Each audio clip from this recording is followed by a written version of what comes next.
For hundreds of thousands of years, they ruled Europe, thriving in landscapes that would kill us in days, hunting massive beasts with nothing but wooden spears and their raw power. They weren't just another human species, they were absolute freaks of nature, the Neanderthals. So, if these stories help you out, hit subscribe, comment your location and time too. Love seeing the mix. Had someone from Helsinki and someone from Houston on the same video. One's in tomorrow, one's in yesterday, or something like that. You think you're strong? You've got nothing on them. The average Neanderthal could crush your hand without even trying. Their bones were thicker, their muscles denser, their power beyond anything we modern humans could comprehend. And for years, we thought they were just primitive cavemen, hunched over brutes that couldn't match our intelligence or adaptability. But that story was wrong, dead wrong. Recent discoveries have completely shattered everything we thought we knew about these ancient humans. Not only were they physically superior to us in almost every way, but their brains were bigger than ours. They crafted complex tools, controlled fire, created art, and survived extreme conditions that would decimate modern human populations. They weren't just surviving, they were thriving in some of the harshest environments Earth has ever produced. So, what made them such extraordinary physical specimens? And if they were so remarkable, why aren't they still here? Why did they vanish while we flourished? The answers will challenge everything you think you know about human evolution. The story of Neanderthals begins around 400,000 years ago, as a population of ancient humans became isolated in Europe during a massive glacial period. Cut off from other human groups in Africa, these Europeans began to evolve distinct traits that would make them perfectly suited for the brutal conditions of Ice Age Europe. Their bodies became stockier and more powerful, not because they were primitive, but because they were becoming specialized survival machines. When we look at a Neanderthal skeleton, the first thing that jumps out is the sheer robustness of their bones. Their bones were significantly thicker and denser than ours. A Neanderthal femur, that's the thigh bone, could withstand forces that would snap a modern human's leg like a twig. Their arms and legs show massive muscle attachment sites, areas where their powerful muscles connected to the bone. Scientists who study these attachment points can tell that Neanderthals had tremendously powerful biceps, triceps, and forearm muscles. But it's not just that they were stronger, their entire body was built differently. They had barrel-shaped chests that were much wider than ours, especially at the bottom of the rib cage. This expanded torso gave them larger lungs and likely a more efficient cardiovascular system. Critical adaptations for high-energy activities in cold environments. Their pelvises were wider too, creating a lower center of gravity that would have made them incredibly stable and powerful. When you look at a Neanderthal skull, you immediately notice the massive brow ridge above the eyes. This wasn't just for show. That bony projection helped support their larger face and provided extra protection for their eyes. Their noses were significantly larger than ours, with wider nostrils and a more pronounced bridge. This wasn't a random trait. It was a sophisticated adaptation for life in the cold. A larger nose with more internal surface area allowed them to warm and humidify the freezing air before it reached their lungs. This prevented the kind of cold damage that modern humans would suffer in similar conditions without technological help. Their facial structure also featured larger sinuses, which further aided in warming inhaled air. These weren't primitive features, they were advanced adaptations that let Neanderthals thrive in environments that would kill most modern humans. Their jaws were another marvel of evolution. Neanderthals had no chin. Their jaw simply curved back from their teeth without the protruding point we have, but what they lacked in chins, they made up for in jaw strength. Their mandibles were thicker and stronger than ours, capable of generating tremendous bite force. The wear patterns on their teeth tell us they frequently used their mouths as a third hand, holding animal skins or other materials while working on them. Those teeth were different too. Their incisors, the front teeth, were larger and showed distinctive wear patterns unlike anything seen in modern humans. Some researchers believe they regularly used their front teeth to grip and pull animal hides when preparing them for use, something no modern human would be able to do without quickly damaging their teeth. All these anatomical differences add up to one conclusion: Neanderthals were powerhouses, but exactly how strong were they? Scientists have used the muscle attachment sites on Neanderthal bones to estimate their strength compared to modern humans, and the results are staggering. The average Neanderthal likely had upper body strength at least 1.5 times greater than a typical modern human male. Some estimates suggest their arm strength could have been twice that of even trained modern athletes. Their grip strength would have been off the charts by our standards. A modern human male typically has a grip strength of around 80 to 120 pounds of pressure. The average Neanderthal, likely well over 200 pounds of crushing force in each hand. They could have easily crushed objects that would require modern humans to use tools. This extraordinary physical power wasn't just for show, it was essential for their survival strategy. Unlike later human groups who developed specialized projectile weapons that could kill from a distance, Neanderthals were close combat hunters. They crafted heavy thrusting spears designed not to be thrown, but to be driven directly into large, dangerous prey at close range.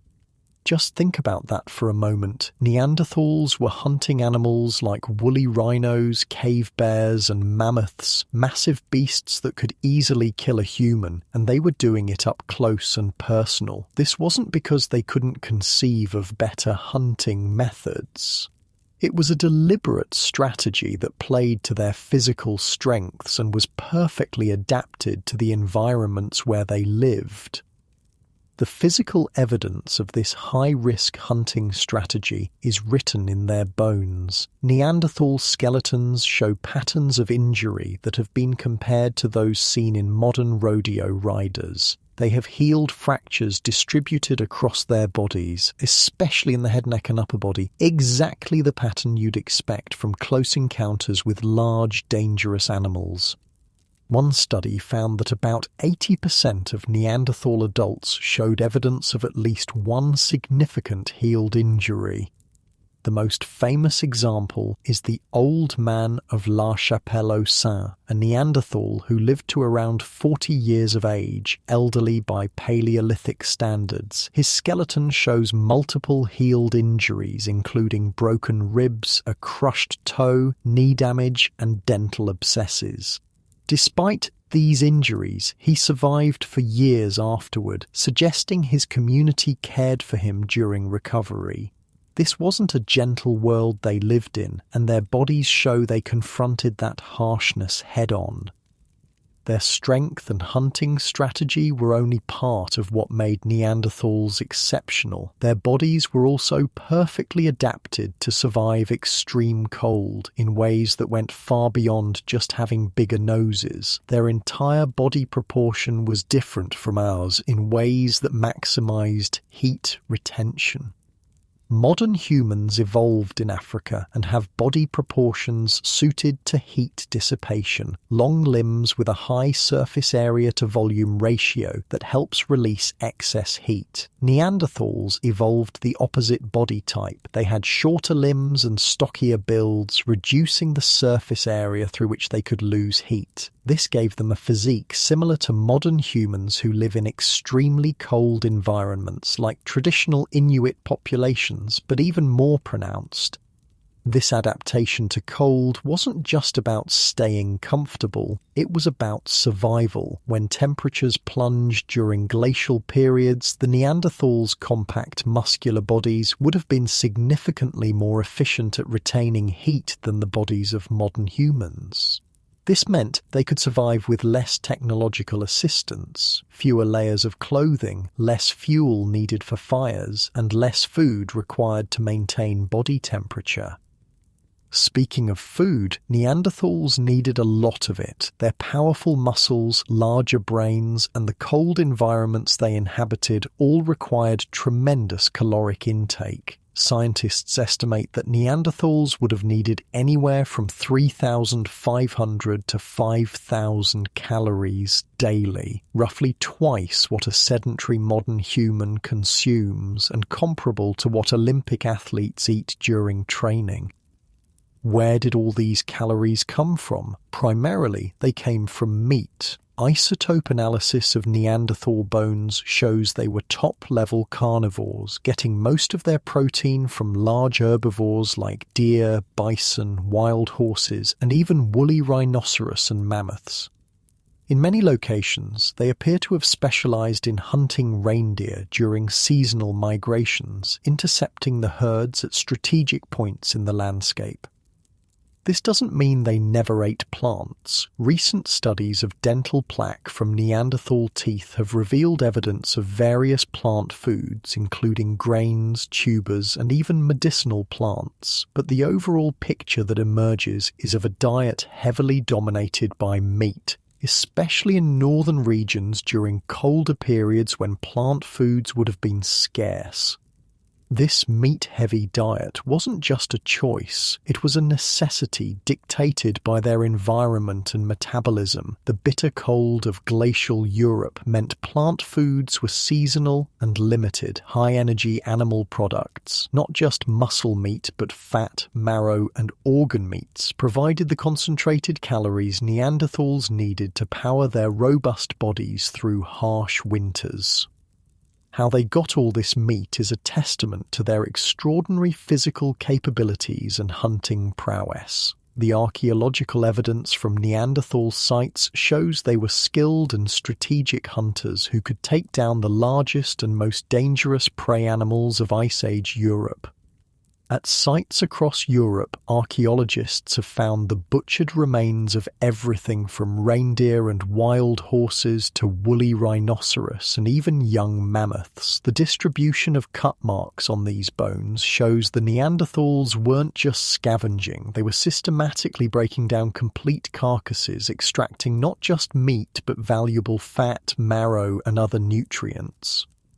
In some locations, like the site of Moran in France, evidence suggests Neanderthals engaged in mass killings of bison, driving herds into natural traps where they could be efficiently slaughtered. At La Côte de Saint-Brelade in Jersey, an island in the English Channel, archaeologists found evidence that Neanderthals may have driven mammoth herds off cliffs as a hunting strategy. But these were not simple, opportunistic hunters. The evidence shows they understood animal behavior and planned their hunts carefully. At many sites, the remains show a focus on prime-aged adult animals, the most dangerous but also the most nutritious targets. This selective hunting strategy required not just physical power, but sophisticated knowledge and planning. Their hunting technology, while not as diverse as that of later humans, was remarkably effective for their needs. Wooden spears found at Schöningen in Germany, dating to around 300,000 years ago, show these weren't crude sticks but carefully crafted weapons. The spears were made from spruce wood, with the weight perfectly balanced toward the front, similar to modern javelins. The tips were hardened by careful charring, creating weapons that could penetrate the thick hides of large animals. More surprising to many researchers was the discovery that Neanderthals sometimes used ranged weapons. At the site of Abri-du-Marat in France, microscopic analysis of stone points showed impact damage and traces of binding materials that suggest they were used as projectile tips, possibly for thrown spears. While not as advanced as the bows and atlatls of later humans, these findings show Neanderthals weren't limited to close-quarters combat. Perhaps most impressive was their mastery of adhesive technology. At multiple sites across Europe, researchers have found evidence that Neanderthals created complex adhesives using birch bark tar, a process that requires carefully controlled heating to extract the sticky resin without burning it. They used these adhesives to attach stone points to wooden shafts, creating more effective composite tools. The process of creating birch bark tar is so complex that some archaeologists have attempted to recreate it using only technologies available to Neanderthals with limited success. The physical demands of the Neanderthal lifestyle left their mark on their skeletons in another way: asymmetry. Studies of Neanderthal arm bones show they typically had significantly stronger right arms than left, a pattern consistent with repeatedly performing powerful right-handed thrusting motions. This fits perfectly with what we know about their hunting techniques and provides further evidence that their extraordinary strength wasn't just genetic, it was developed through a lifetime of intense physical activity. We shouldn't think of Neanderthals as simply stronger versions of ourselves. Their entire physiology was different, adapted to meet the demands of their lifestyle and environment. Their muscle fiber composition likely differed from ours, with a higher proportion of fast-twitch fibers that generate explosive power rather than endurance. Their metabolic rates were higher, their cardiovascular systems more efficient at delivering oxygen during intense activity, and their bodies better at conserving heat in frigid conditions. These weren't primitive traits, they were specialized adaptations that made Neanderthals incredibly successful in their ecological niche. For over 300,000 years, they thrived in environments ranging from the Mediterranean to the edge of the Arctic, surviving multiple glacial cycles and rapid climate shifts that would have challenged even technologically equipped modern humans. But their physical prowess wasn't the only remarkable thing about them. Perhaps the most surprising aspect of Neanderthal biology, and the one that has forced scientists to completely reconsider our view of these ancient humans, was their brains. For decades, the scientific consensus held that Neanderthals were intellectually inferior to modern humans. Their distinctive skull shape, with its elongated form and pronounced brow ridge, was taken as evidence of primitive cognitive abilities. But as more complete Neanderthal skulls were discovered and analysed, a surprising fact emerged: their brains were actually larger than ours. The average Neanderthal brain volume was around 1,600 cubic centimetres compared to about 1,400 cubic centimetres for modern humans. Some Neanderthal specimens had brains as large as 1,740 cubic centimetres, well beyond the size of even the largest modern human brains.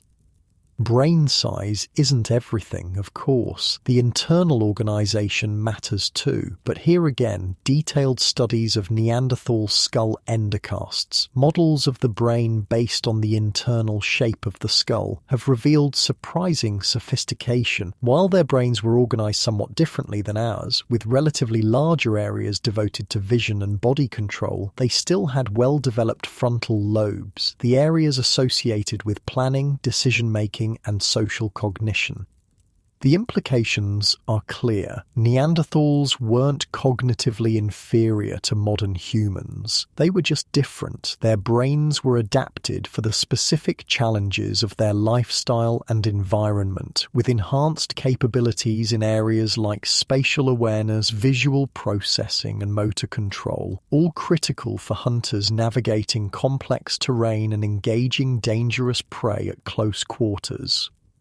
This neural difference extended to their sensory capabilities as well. Studies of Neanderthal skulls suggest they had larger eye sockets than modern humans, potentially indicating larger eyes and enhanced visual capabilities, particularly in low-light conditions. This would have been a significant advantage for hunters in the forests of Europe, especially during the long winters when daylight was limited. Their sense of smell was likely different too. The structure of the Neanderthal nasal cavity suggests they may have had a more acute sense of smell than modern humans, another advantage for hunters who needed to track prey and detect potential dangers in their environment. Even their hearing may have been adapted to their lifestyle. Studies of Neanderthal ear bones suggest they may have had different auditory capabilities than modern humans, potentially with enhanced sensitivity to certain frequency ranges that would have been useful for detecting prey or communicating in forested environments. All these sensory adaptations paint a picture not of primitive brutes but of highly specialized humans whose entire biology was exquisitely adapted to the demands of life as Ice Age hunters in European forests and steppes. And the evidence for their cognitive sophistication goes far beyond just their brain size. The archaeological record shows Neanderthals engaged in behaviors that were once thought to be exclusive to modern humans, behaviors that require abstract thinking, planning, and cultural transmission. They controlled fire not just for warmth but for cooking, transforming tough, fibrous foods into more digestible forms and potentially unlocking more calories from their diet. They crafted complex tools that required multiple steps to produce, including composite tools that combined different materials. They cared for their injured and elderly, as shown by numerous skeletons with healed injuries that would have required long-term care to survive. Most surprisingly to many researchers, they created art and symbolic objects. At sites across Europe, archaeologists have found evidence of Neanderthal artistic expression, pigments processed for use as colorants, shell beads apparently used as ornaments, and even cave paintings that predate the arrival of modern humans in Europe.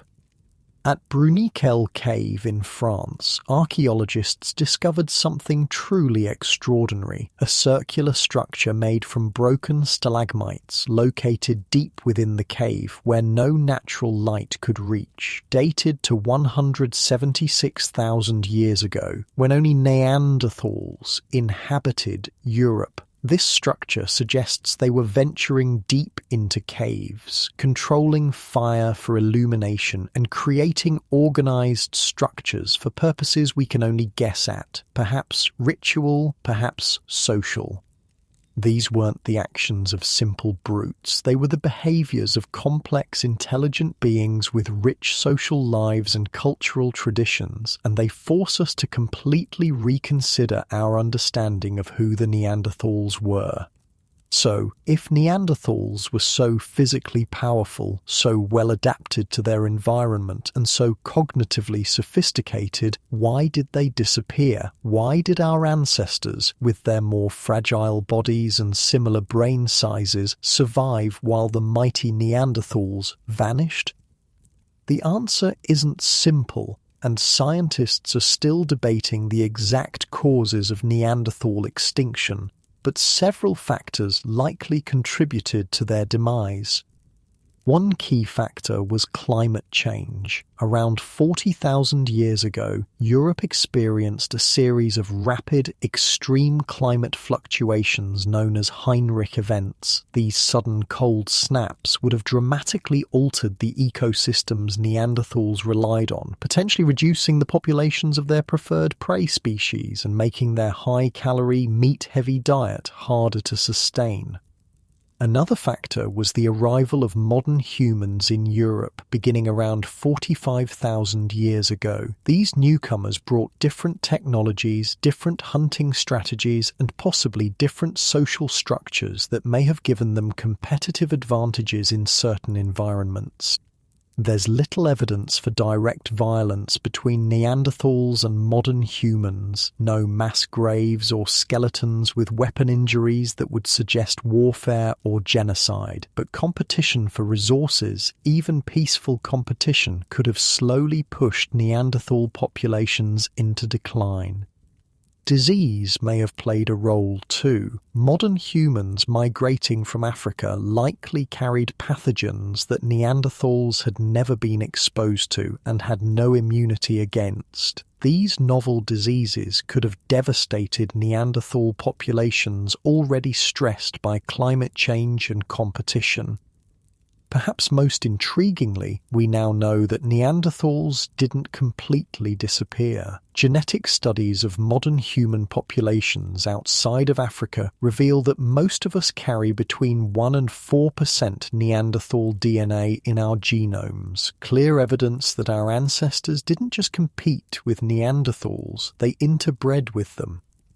This interbreeding suggests that rather than being replaced entirely, Neanderthals may have been partially absorbed into the expanding modern human population. As their numbers dwindled due to climate change and competition, the remaining Neanderthals may have increasingly joined modern human groups, their distinctive genetic lineage gradually becoming diluted but never completely lost.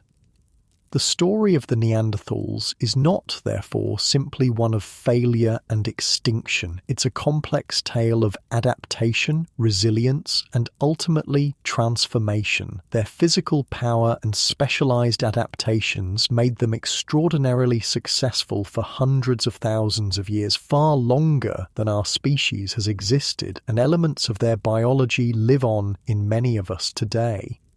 The Neanderthals weren't failed humans or evolutionary dead ends. They were remarkable beings whose physical capabilities and adaptations allowed them to thrive in some of the harshest environments on Earth. Their story reminds us that there are many ways to be human, many paths that our evolution might have taken. As we've seen, Neanderthals were true physical freaks of nature. Their bones were stronger, their muscles more powerful, their bodies more resilient to cold and injury than ours could ever be. They were specialized survival machines, perfectly adapted to the demands of Ice Age Europe. But their story is far from complete. As new discoveries are made and new analytical techniques developed, our understanding of these remarkable humans continues to evolve. And as we'll see in the next part of our exploration, their physical prowess was matched by cognitive and technological abilities that force us to completely reconsider who they were and how they lived. The evidence is clear. Neanderthals weren't primitive brutes. They were sophisticated, powerful humans whose biology and culture were perfectly adapted to survive and thrive in the challenging environments of Ice Age Europe. Their extraordinary physical strength was just one aspect of a complex and successful adaptation that allowed them to dominate Europe for hundreds of thousands of years. In the next part of our exploration, we'll delve deeper into the Neanderthal mind, their cognitive abilities, their technological innovations, and the evidence for complex social and cultural behaviors that paint a picture far different from the stereotypical grunting cavemen of popular imagination. And we'll discover that in many ways they weren't so different from us after all. We've established that Neanderthals were physical powerhouses, stronger, more robust, and perfectly adapted to survive in frigid environments that would kill most modern humans within days. But their extraordinary nature goes far beyond just brute strength. Their brains and cognitive abilities challenge everything we thought we knew about these ancient humans. For decades, the scientific narrative portrayed Neanderthals as intellectually inferior to modern humans, bigger and stronger, yes, but lacking the mental sophistication that supposedly allowed Homo sapiens to outcompete them. This convenient story positioned our ancestors as the rightful inheritors of the planet, destined to replace their more primitive cousins through superior intelligence. But recent discoveries have completely demolished this self-serving myth. Neanderthals weren't just muscular brutes, they were sophisticated beings with large brains, complex technology, and social structures that allowed them to thrive for hundreds of thousands of years in environments we can barely survive in with all our modern technology. Let's start with the most surprising fact. Neanderthals had bigger brains than we do. The average Neanderthal brain volume was approximately 1,600 cubic centimeters compared to about 1,400 cubic centimeters for modern humans. Some Neanderthal specimens had brains as large as 1,700 cubic centimeters, well beyond the range of even the largest modern human brains. Size isn't everything when it comes to brains, of course. The internal organization matters tremendously, and here's where things get really interesting. Detailed studies of Neanderthal skull endocasts, models of the brain based on the internal shape of the skull, reveal that their brains were organized differently than ours, but not in the way you might expect. Neanderthals had proportionally larger visual cortices, the parts of the brain responsible for processing visual information. This enhanced visual processing capacity would have been tremendously advantageous for hunters operating in the varied landscapes of Ice Age Europe, allowing them to spot prey at greater distances and in lower light conditions than modern humans could manage. They also devoted more neural resources to body control and somatosensory processing, the parts of the brain that govern movement and physical sensation. This makes perfect sense given their highly physical lifestyle and hunting techniques that required precise control of powerful movements. What's fascinating is that when researchers account for these differences in brain organization, they find that the remaining higher cognitive areas of the Neanderthal brain were comparable in size to those of modern humans. Their frontal lobes, the parts of the brain associated with planning, decision-making, and social cognition, were well developed, suggesting cognitive capabilities similar to our own. But the most compelling evidence for Neanderthal cognitive sophistication comes not from their brain anatomy, but from what they actually did, the archaeological record of their behaviors and technologies. And this evidence is forcing scientists to completely reconsider who these ancient humans were. Consider their technological achievements. For over 150 years, the Mousterian stone tool industry, the distinctive tool-making tradition associated with Neanderthals, was considered relatively simple and static compared to the rapidly evolving technologies of early modern humans. But closer examination reveals a level of sophistication that demands respect. Neanderthals were masters of what's called the Levallois technique, a method of stone tool production that requires careful planning and precise execution. The technique involves preparing a stone core in a specific way to control the shape and size of the resulting flakes, creating tools with predetermined forms perfectly suited for specific tasks.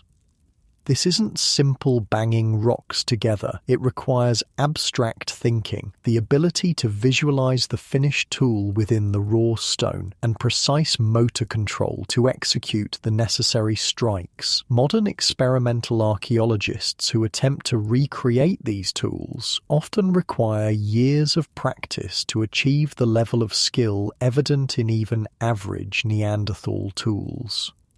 And their technological prowess went far beyond just knapping stone. At multiple sites across Europe, archaeologists have found evidence that Neanderthals created and used complex adhesives to attach stone points to wooden shafts, creating more effective composite tools. The most common adhesive was birch bark tar, a substance that requires a sophisticated multi-stage production process. To create birch bark tar, Neanderthals had to carefully heat birch bark in a low-oxygen environment at controlled temperatures. Too cool and the tar won't form, too hot and it will simply burn. This process requires not just fire control, but an understanding of pyrotechnology that was once thought to be exclusive to modern humans. The complexity of this process is so great that modern archaeologists have struggled to recreate it using only technologies available to Neanderthals. The fact that Neanderthals routinely produced these adhesives across Europe for tens of thousands of years speaks volumes about their cognitive capabilities and technological know-how. Their mastery of fire extends beyond just adhesive production. Evidence from Neanderthal sites shows they strategically placed hearths within their living spaces, controlled fire temperatures for different purposes, and likely used fire not just for warmth but for cooking, hardening wooden tools, and possibly even for ritual purposes. At the site of Abric Romani in Spain, archaeologists found evidence of multiple hearths arranged in what appears to be a purposeful layout within a living space, suggesting Neanderthals were organizing their living environments in complex ways. The hearths were positioned to create different activity areas, some for tool making, others for food processing, others perhaps for sleeping. Their toolkit wasn't limited to stone and wood either. At several sites, archaeologists have found evidence of bone tools, implements crafted from animal bones that were shaped and polished for specific purposes. At Abri-Peyroney and Pech-de-la-Zay in France, researchers discovered Neanderthal bone tools called lissoirs, specialized implements used to work animal hides, making them more supple and water-resistant. What's remarkable about these tools is that they represent the first documented instance of a technology that would later become common among modern humans. This isn't a case of Neanderthals copying modern human technology. These bone tools predate the arrival of modern humans in the region by thousands of years. It's a clear case of independent invention, further evidence of Neanderthal cognitive sophistication and technological innovation. Even more surprising was the discovery in 2020 of direct evidence of fiber technology used by Neanderthals. At the site of Abri-du-Marat in France, researchers found a 3-ply cord fragment made from inner bark fibers dating to between 41 and 52,000 years ago, the oldest direct evidence of string or cord making ever discovered. The significance of this find can't be overstated. Creating twisted fiber cordage requires understanding of multiple concepts: how materials can be processed to extract usable fibers, how those fibers can be twisted to create stronger strands, and how those strands can be combined to create even stronger cord. It implies a mathematical understanding of patterns and processes that was once thought to be uniquely human. And cordage isn't just significant as a technology in itself, it's the foundation for numerous other technologies. Ropes, nets, bags, clothing, shelter components all depend on the ability to create and use cordage. The presence of this technology suggests Neanderthals may have had access to a whole range of complex tools and equipment that simply haven't preserved in the archaeological record. We've long known that Neanderthals were expert hunters, but recent research has revealed just how sophisticated their hunting strategies were. Far from being simple opportunistic predators, Neanderthals employed complex planned hunting tactics that required intimate knowledge of animal behavior and landscape features.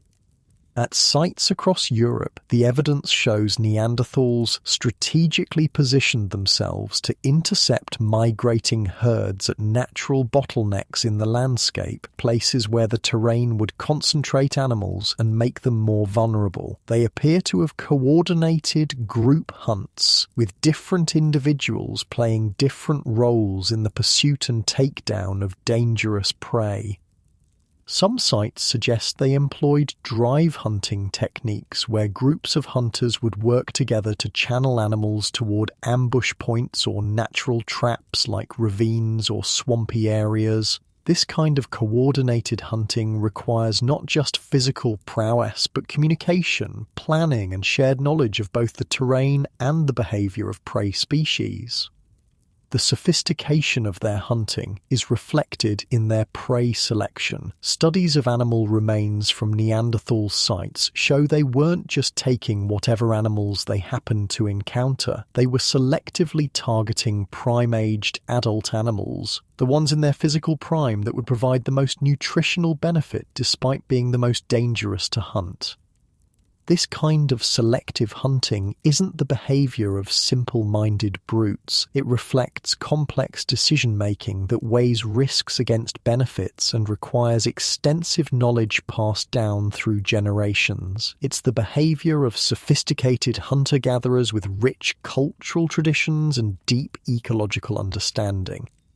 Their ecological knowledge extended beyond just hunting. Analysis of plant remains and residues from Neanderthal sites shows they exploited a wide range of plant resources for food, medicine, and materials. They weren't just meat-eaters, they were knowledgeable foragers who understood which plants were edible, which had medicinal properties, and which could be used for technological purposes.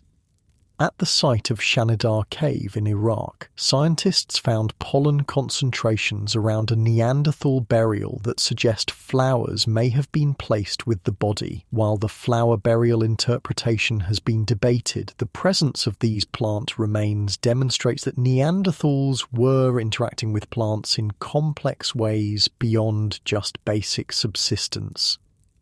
More compelling is the evidence from dental calculus, the hardened plaque on Neanderthal teeth. Analysis of this material has revealed traces of numerous plant species, including some with medicinal properties. One particularly striking example comes from El Cidrón Cave in Spain, where researchers found evidence that a Neanderthal with a dental abscess appears to have been consuming plants with antibiotic properties, suggesting they understood not just which plants were edible, but which could be used to treat specific ailments. This kind of sophisticated ethnobotanical knowledge, understanding which plants can be used for which purposes, requires not just individual learning but cultural transmission across generations. It's yet another line of evidence pointing to complex Neanderthal societies with accumulated knowledge and traditions. Perhaps the most surprising and controversial aspect of Neanderthal behavior is their apparent capacity for symbolic expression, art, ornaments, and potentially ritual practices that were once thought to be exclusively human traits. For decades, the scientific consensus held that symbolic behavior emerged suddenly with modern humans, representing a cognitive leap that separated us from all other hominins. But evidence from Neanderthal sites is challenging this narrative. At multiple sites across Europe, archaeologists have found evidence that Neanderthals collected and processed coloured pigments like red and yellow ochre. These materials had no obvious practical use, but may have been used for body decoration, colouring animal hides, or creating visual symbols. At Cueva de los Aviones in Spain, researchers found perforated seashells stained with pigments that appear to have been worn as ornaments, dating to over 115,000 years ago, long before modern humans arrived in the region. Similar finds from other sites suggest this wasn't an isolated occurrence, but a widespread Neanderthal practice. Even more astonishing is the evidence for Neanderthal cave art. At La Pasiega Cave in Spain, a ladder-like symbol painted in red ochre has been dated to more than 64,000 years ago, at least 20,000 years before modern humans arrived in Europe. Similar dates have been obtained for hand stencils at Maltravieso Cave and a red geometric symbol at Ardales Cave, both in Spain.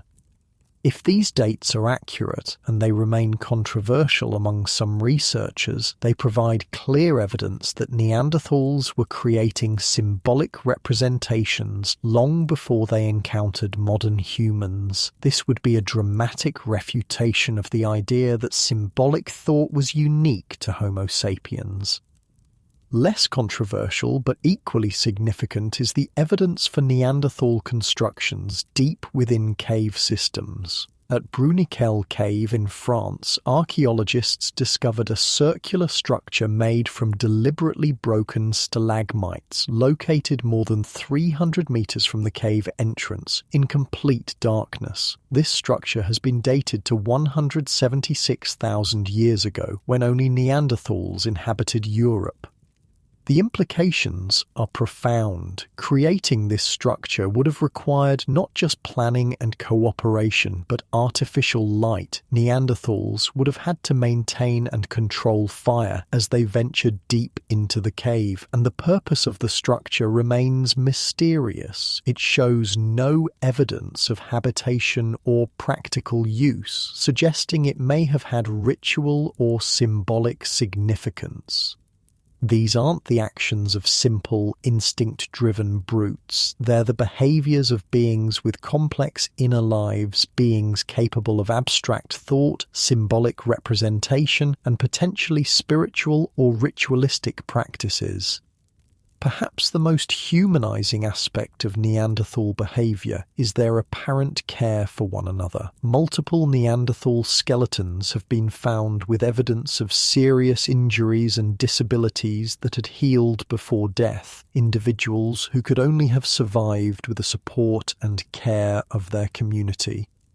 The famous Old Man of La Chapelle-aux-Saints is a classic example. This elderly Neanderthal had severe arthritis, a damaged hip, missing teeth, and other pathologies that would have made it difficult for him to contribute to hunting or other physically demanding tasks.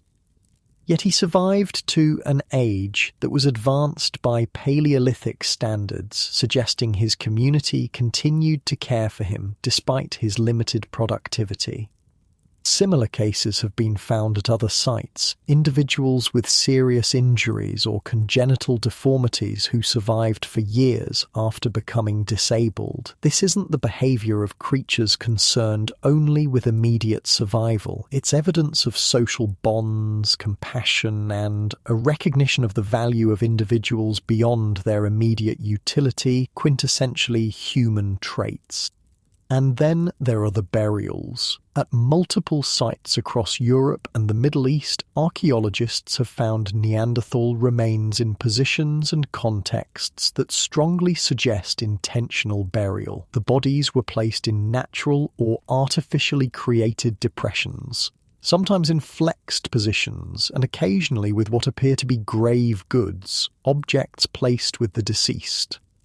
At Shanidar Cave in Iraq, several Neanderthal burials have been discovered, including the famous flower burial mentioned earlier. While the interpretation of flowers being deliberately placed with the body remains controversial, the deliberate burial itself is not in doubt.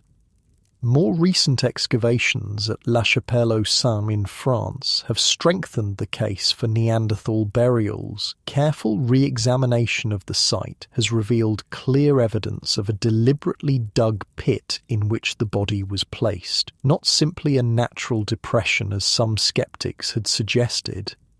Intentional burial of the dead implies not just practical concerns about hygiene or predators, but conceptual thinking about death, possibly beliefs about an afterlife, and certainly emotional attachments to deceased community members. It's one of the clearest indicators that Neanderthals possessed a mental and emotional life comparable to our own. All of this evidence, from their technology to their art, from their ecological knowledge to their care for the injured, paints a picture of Neanderthals as sophisticated beings with rich cultural traditions and complex social lives. They weren't lesser versions of us. They were a different expression of humanity, adapted to different circumstances, but no less intelligent or capable. So, if they were so capable, why did they disappear while our ancestors thrived? The answer is complex and still debated, but it likely involves a combination of factors rather than any single decisive advantage possessed by modern humans. Climate change clearly played a role. Around 40,000 years ago, Europe experienced a series of rapid, severe climate fluctuations, sudden cold snaps followed by brief warming periods. These dramatic shifts would have stressed the ecosystems Neanderthals relied on, potentially reducing prey populations and making their high-calorie, meat-dependent diet more difficult to maintain. Modern humans, with their slightly different technological toolkit and potentially more flexible subsistence strategies, may have been better equipped to weather these changes. Evidence suggests early modern humans exploited a broader range of food resources, including small game and aquatic foods that appear less frequently in Neanderthal sites. But it wasn't just about technology or subsistence. Demographic factors likely played a crucial role. Genetic studies of Neanderthal remains suggest they maintained relatively small, isolated populations with limited genetic diversity. This would have made them vulnerable to inbreeding, depression, reduced fitness due to the accumulation of harmful genetic variants. Modern humans, in contrast, appear to have maintained larger, more connected population networks with more genetic mixing between groups. This demographic structure would have provided greater resilience in the face of environmental challenges and potential competitive advantages in resource-rich areas.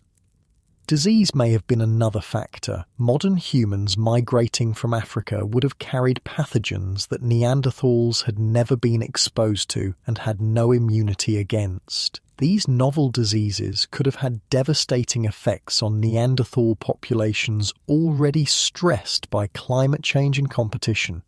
And competition, while perhaps not taking the form of direct violence, was likely significant. As modern human populations expanded into Europe, they would have increasingly competed with Neanderthals for key resources, prime hunting territories, sheltered cave sites, high-quality stone for tools. Even without conflict, this competition could have slowly pushed Neanderthal populations into decline. But perhaps the most intriguing aspect of the Neanderthal disappearance is that they didn't completely vanish. Genetic studies have revealed that most people of Eurasian descent carry between 1 and 4% Neanderthal DNA in their genomes. Clear evidence that our ancestors didn't just compete with Neanderthals, they interbred with them. This interbreeding suggests that rather than being completely replaced, Neanderthals may have been partially absorbed into the expanding modern human population. As their numbers dwindled due to the factors discussed above, the remaining Neanderthals may have increasingly joined modern human groups, their distinctive genetic lineage gradually becoming diluted but never completely lost. The genetic legacy of these interbreeding events remains with us today. Some Neanderthal gene variants appear to have been advantageous for modern humans moving into the colder environments of Eurasia. Genes involved in skin and hair characteristics, fat metabolism, and immune responses to European pathogens. These beneficial variants were retained by natural selection and remain part of our genetic makeup. Other Neanderthal variants were apparently detrimental and were gradually purged from the human genome. These include genes on the X chromosome, suggesting male hybrid offspring may have had reduced fertility, and genes involved in certain aspects of brain development. This selective retention and elimination of Neanderthal DNA has shaped the human genome in complex ways that we're only beginning to understand. So, the story of the Neanderthals isn't simply one of inferior beings replaced by superior ones. It's a complex tale of two human species, both highly intelligent, both capable of remarkable technological and cultural achievements, facing the challenges of a rapidly changing world with different biological and cultural adaptations. The Neanderthals weren't failed humans or evolutionary dead ends. They were remarkably successful beings who thrived in some of the most challenging environments on Earth for hundreds of thousands of years, far longer than our species has existed. Their physical and cognitive adaptations allowed them to dominate Ice Age Europe in ways we can barely imagine, and elements of their biology live on in many of us today. As we continue to discover more about these extraordinary beings, our appreciation for their capabilities only grows. The crude caricatures of hunched, grunting brutes that once dominated popular culture have given way to a much more nuanced and respectful understanding of who the Neanderthals really were. They weren't just freaks of nature in terms of their physical strength. They were sophisticated, intelligent beings with rich cultural traditions, complex technologies, and social lives not so different from our own. Their story isn't a sidebar in human evolution. It's a parallel narrative of a different but equally valid way of being human. And as we'll explore in the next part of our journey, the Neanderthals' remarkable adaptations extended far beyond their bodies and brains to encompass complex social structures and cultural innovations that allowed them to thrive in environments we can barely survive in today. Their story continues to unfold as new discoveries reveal more about these extraordinary humans who walked alongside our ancestors through the Ice Age landscapes of ancient Europe. We've explored the extraordinary physical prowess of Neanderthals, their immense strength, cold-adapted bodies, and specialized hunting capabilities. We've examined their remarkable brains and cognitive abilities, larger than our own, organized differently, but clearly capable of sophisticated thought and innovation. Now, let's delve even deeper into what truly made Neanderthals such remarkable beings. Their social structures, survival strategies, and the astonishing technologies they developed to thrive in the harshest environments Earth has ever produced. Imagine yourself transported back 40,000 years to the depths of the last ice age in Europe. You're standing on a windswept plain in what will someday become southern France. The temperature hovers around -20 degrees Celsius. The wind cuts like a knife. The landscape is a treeless steppe stretching to the horizon, broken only by the occasional rocky outcrop. There are no buildings, no roads, no power lines. Nothing of the modern world exists. Just you, the cold and the unforgiving wilderness.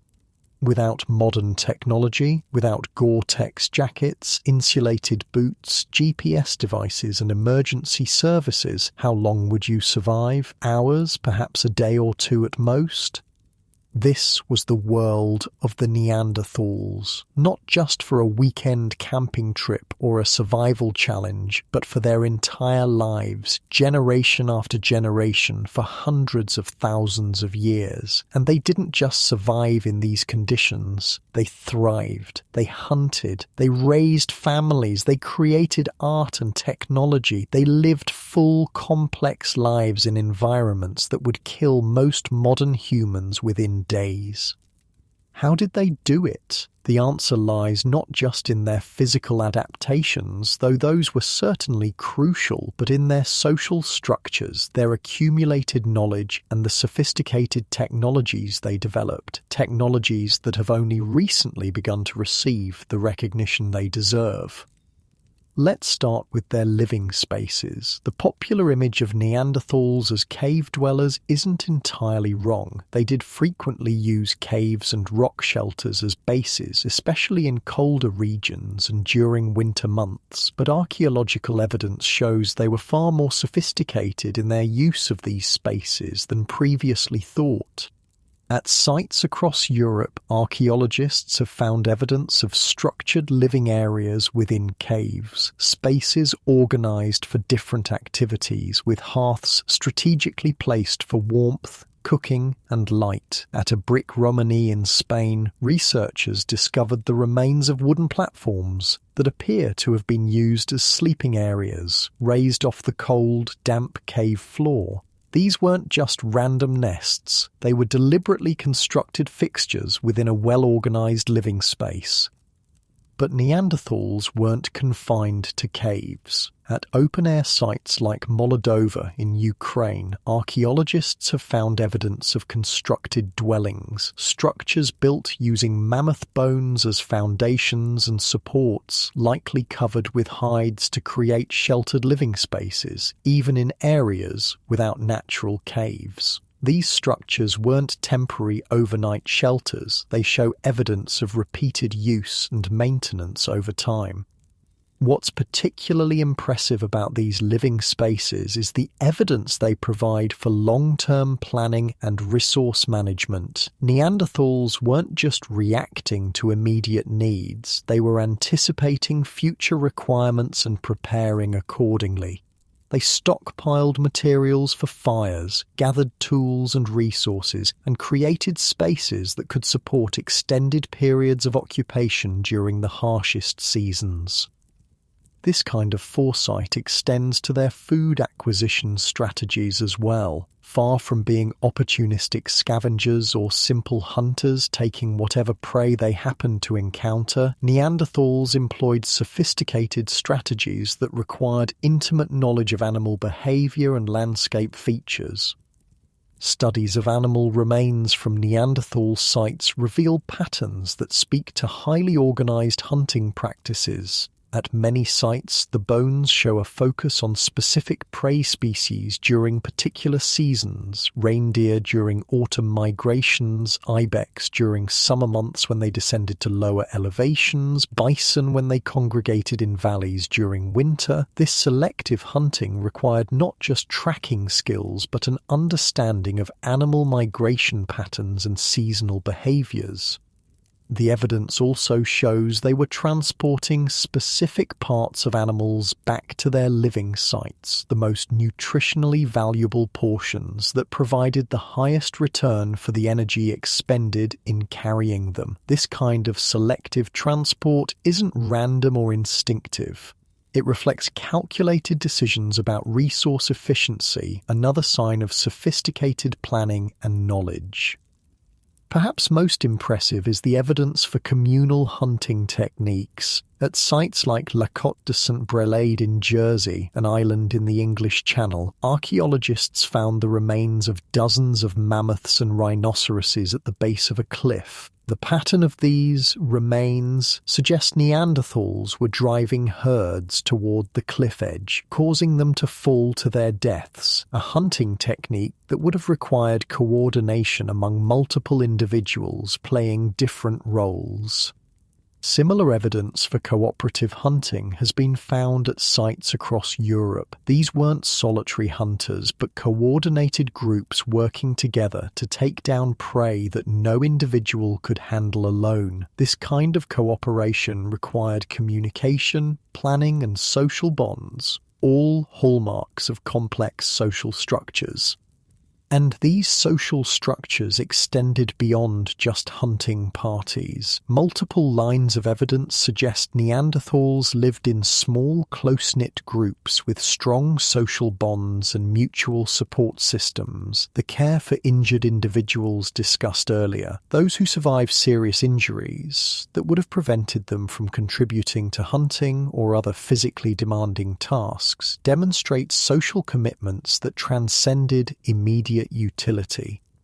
The size of these groups has been estimated based on the dimensions of living spaces and resource availability in different environments. In most regions, Neanderthals appear to have lived in bands of perhaps 10 to 20 individuals, extended family groups that stayed together year-round, sharing resources and knowledge. These bands weren't completely isolated, however. The distribution of distinctive stone tools and raw materials suggests networks of interaction between different Neanderthal groups across substantial distances. High-quality stone was sometimes transported or traded over distances of 50 kilometers or more, indicating contact and exchange between different bands. Within these groups, there's evidence for division of labor and specialized roles. Patterns of wear and injury on Neanderthal skeletons suggest some individuals consistently performed certain tasks. Some focused more on hunting, others perhaps on processing hides or creating tools. This kind of specialization allows groups to accomplish more than if everyone were a generalist, and it's another indicator of social complexity. There's even tantalizing evidence for distinct cultural traditions among different Neanderthal groups, regional variations in tool-making techniques, resource exploitation strategies, and possibly symbolic practices. These weren't just instinctive behaviors shared by all members of the species, but learned traditions passed down through generations within specific communities. This cultural transmission, the passing of knowledge from one generation to the next, is perhaps one of the most distinctively human aspects of Neanderthal life. The complexity of their technologies and hunting strategies couldn't have been reinvented by each individual or even each generation. They represent accumulated knowledge built up over thousands of years and preserved through teaching and learning within social groups. Consider their technological achievements. The sophistication of Neanderthal stone tools has long been recognized, but recent research has revealed they were capable of much more than just knapping flint. They created composite tools, implements combining different materials like stone, wood, and adhesives to create more effective weapons and tools than could be made from any single material. The production of birch bark tar adhesive, mentioned earlier, is particularly impressive. Creating this substance requires a complex, multi-stage process involving the careful application of heat in a low-oxygen environment. The tar must then be processed and applied while still warm to cool, and it becomes brittle and unusable. This technology requires not just knowledge of materials, but precise control of temperature and timing. Experimental archaeologists have attempted to recreate this process using only technologies available to Neanderthals with limited success. The fact that Neanderthals routinely produced these adhesives across Europe for tens of thousands of years speaks volumes about their technological sophistication and the depth of their cultural knowledge. They weren't just making tools, they were engaging in complex manufacturing processes that required planning, precision, and specialized knowledge. This isn't the behavior of simple brutes acting on instinct. It's the work of intelligent beings with rich cultural traditions and accumulated technical expertise. Their technological prowess extended to fibers and cordage as well. The discovery of a 3-ply cord fragment at Abri-du-Maras in France, mentioned earlier, indicates they understood how to process plant materials to extract usable fibers, how to twist those fibers to create stronger strands, and how to combine those strands to create even more robust cord.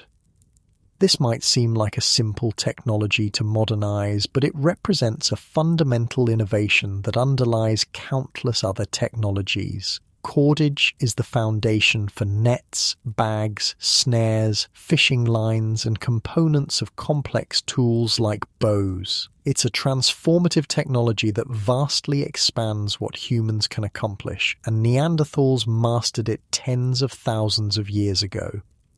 The evidence for fiber technology raises intriguing questions about what other perishable technologies Neanderthals might have developed. Did they create basketry, woven mats, nets for fishing or trapping small game? The cordage fragment suggests these possibilities, though direct evidence is scarce due to the poor preservation of organic materials in most archaeological contexts. We do know they processed animal hides to create what were likely clothing and shelter components. At multiple Neanderthal sites, archaeologists have found specialized tools used for scraping and softening hides, indicating not just the use of animal skins for practical purposes, but a sophisticated understanding of how to transform raw hides into more useful materials. The bone tools discovered at Abri-Peyroni and Pêche-de-Lazay in France, the lissoirs or smoothers used for working hides, represent another level of technological refinement. These weren't simply stones picked up and used opportunistically, but carefully crafted implements designed for specific tasks. Their creation required selecting appropriate bones, shaping them to the desired form, and polishing them to create the smooth working surface necessary for effectively processing hides. This kind of specialized tool creation suggests not just technical knowledge, but specialized roles within Neanderthal societies, individuals who developed particular skills and perhaps focused on specific tasks. It's another indicator of social complexity and division of labor within their communities.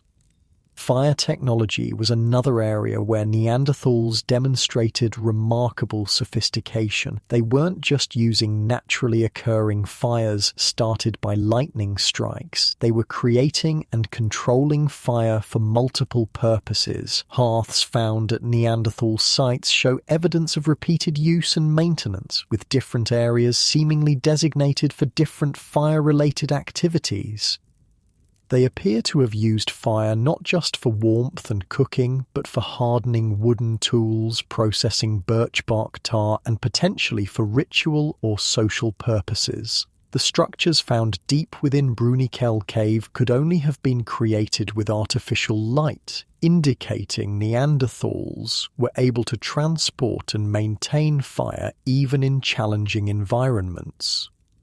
The mastery of fire represents a transformative technology that dramatically expands what humans can accomplish. It extends the habitable day by providing light after sunset, allows for the occupation of colder environments by providing warmth, makes a wider range of foods digestible through cooking, and serves as a tool for transforming materials like wood and adhesives.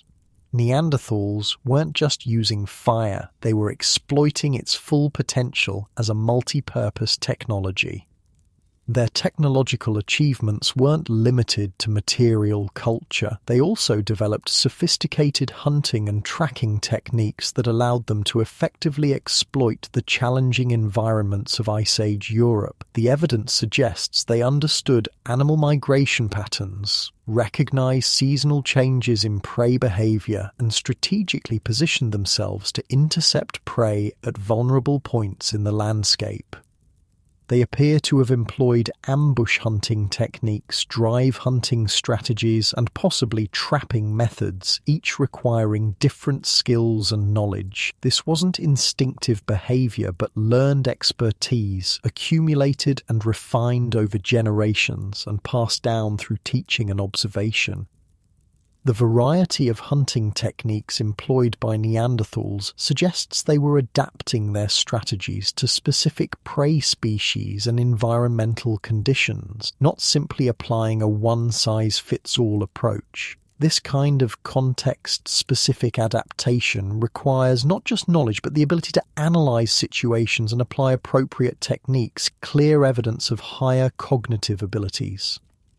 Their knowledge extended beyond hunting to broader ecological understanding. Analysis of plant remains from Neanderthal sites indicates they were exploiting a wide range of plant resources for food, medicine, and materials. They weren't just meat-eaters, but knowledgeable foragers who understood which plants were edible, which had medicinal properties, and which could be used for technological purposes. The evidence from El Sidrón Cave in Spain, where dental calculus from a Neanderthal with a dental abscess contained traces of plants with antibiotic properties, suggests they understood not just which plants were edible, but which could be used to treat specific ailments. This kind of medicinal knowledge represents another sophisticated cultural tradition that would have been built up over generations and passed down through social learning. All of these technological and knowledge systems, from tool-making to fire control, from hunting techniques to medicinal practices, represent cultural adaptations that allowed Neanderthals to thrive in environments that would quickly kill most modern humans without technological assistance. They weren't just surviving through physical adaptations, but through the accumulated wisdom of countless generations preserved and transmitted through social learning. This brings us to perhaps the most fascinating aspect of Neanderthal life, their apparent capacity for symbolic thought and expression. For decades, the scientific consensus held that symbolic behavior, art, ritual, ornaments, and other non-utilitarian expressions emerged suddenly with modern humans and represented a cognitive leap that separated us from all other hominins. But evidence from Neanderthal sites is challenging this narrative. The perforated and pigment-stained seashells from Cueva de los Aviones in Spain, dating to over 115,000 years ago, suggest Neanderthals were creating and wearing ornaments long before modern humans arrived in Europe. These weren't practical tools, but items of personal decoration, objects that likely held symbolic meaning within Neanderthal social contexts. The red ochre paintings in Spanish caves, the ladder-like symbol at La Pasiega, the hand stencils at Maltravieso, the geometric pattern at Ardales, dated to more than 64,000 years ago, suggest Neanderthals were creating visual symbols millennia before modern humans reached these regions. If these dates are accurate, they provide compelling evidence that symbolic expression wasn't unique to Homo sapiens, but was within the cognitive capabilities of Neanderthals as well. The circular structure deep within Brunichel Cave, created 176,000 years ago, represents perhaps the most enigmatic evidence for symbolic behavior. This arrangement of broken stalagmites, located far from the cave entrance in complete darkness, shows no evidence of practical use. It appears to have been created for purposes that transcended immediate utility, perhaps ritual, perhaps social, but clearly symbolic in nature. These aren't isolated findings, but part of a growing body of evidence suggesting Neanderthals possessed what might be called a symbolic mind, the capacity to assign meaning to objects and actions beyond their immediate practical value. This capacity underlies not just art and ornaments, but potentially language, ritual, and other complex social behaviors that we consider quintessentially human. The question of whether Neanderthals had language remains one of the most intriguing and challenging aspects of research into these ancient humans. Direct evidence is scarce, language leaves no fossils, but multiple lines of indirect evidence suggest they likely possessed complex communication systems. The anatomy of the Neanderthal vocal tract reconstructed from fossil remains indicates they were physically capable of producing a range of sounds similar to modern human speech. The hyoid bone, a small bone in the throat that supports the tongue and is crucial for speech production, from a Neanderthal at Kebara Cave in Israel, is virtually identical to that of modern humans. Genetic evidence is also suggestive. Neanderthals possessed the FOXP2 gene, often called the language gene, because mutations in this gene cause severe speech and language disorders in modern humans. The Neanderthal version of this gene was very similar to our own, suggesting they may have had similar language capabilities. But perhaps the most compelling evidence comes from the complexity of their social behaviors and technologies. The coordination required for cooperative hunting, the teaching necessary to transmit complex technological knowledge like birch bark tar production, the apparent division of labor within social groups. All these behaviors would be extremely difficult to accomplish without complex communication systems. Language isn't just about the physical ability to produce sounds, it's about the cognitive capacity to use symbols to represent concepts and to combine those symbols according to consistent rules. The evidence for symbolic thought in other domains, art, ornaments, possibly ritual, suggests Neanderthals possessed the cognitive foundations for language use. If they did have language, what might it have been like? We can only speculate, but given their environment and lifestyle, Neanderthal language might have been rich in terminology related to hunting, animal behavior, weather patterns, and landscape features. It might have included sophisticated ways to communicate about past events and future plans, essential for coordinating hunting strategies and seasonal movements. It likely included social language, ways to express relationships, emotions, and group identity. This brings us to another fascinating aspect of Neanderthal life, their emotional and spiritual worlds. The evidence for intentional burial of the dead discussed earlier suggests they had concepts about death and perhaps beliefs about an afterlife. The care for injured individuals indicates strong social bonds and empathy. The possible ritual structures like the one at Bruniquel Cave suggest they may have had spiritual or religious concepts. These aren't the behaviours of simplistic beings concerned only with immediate survival needs. They suggest Neanderthals had rich inner lives, that they thought about abstract concepts, formed deep emotional attachments, and perhaps contemplated questions about existence and meaning in ways not dissimilar to our own. Recent genetic research has provided intriguing hints about Neanderthal psychology. Studies of Neanderthal DNA suggest they may have had a greater tendency toward depression and mood disorders compared to modern humans, potentially an adaptation to the long, dark winters of Northern Europe, where conserving energy through reduced activity during the harshest season might have been advantageous.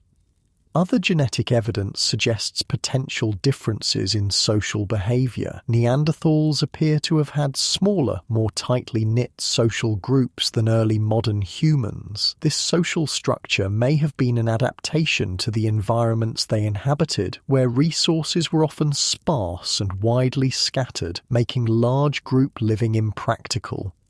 These smaller, more intimate social groups might have fostered intense bonds between individuals, but potentially limited the scale of cooperation and information sharing compared to the larger networks maintained by early modern humans. This difference in social structure, not any deficit in individual cognitive capacity, may help explain some of the differences in cultural development between the two species. The picture that emerges from all this evidence is of Neanderthals as sophisticated beings with complex social lives, rich cultural traditions, and cognitive capabilities not fundamentally different from our own. They weren't lesser versions of us, but a different expression of humanity, adapted to different environments and circumstances, but no less intelligent or capable.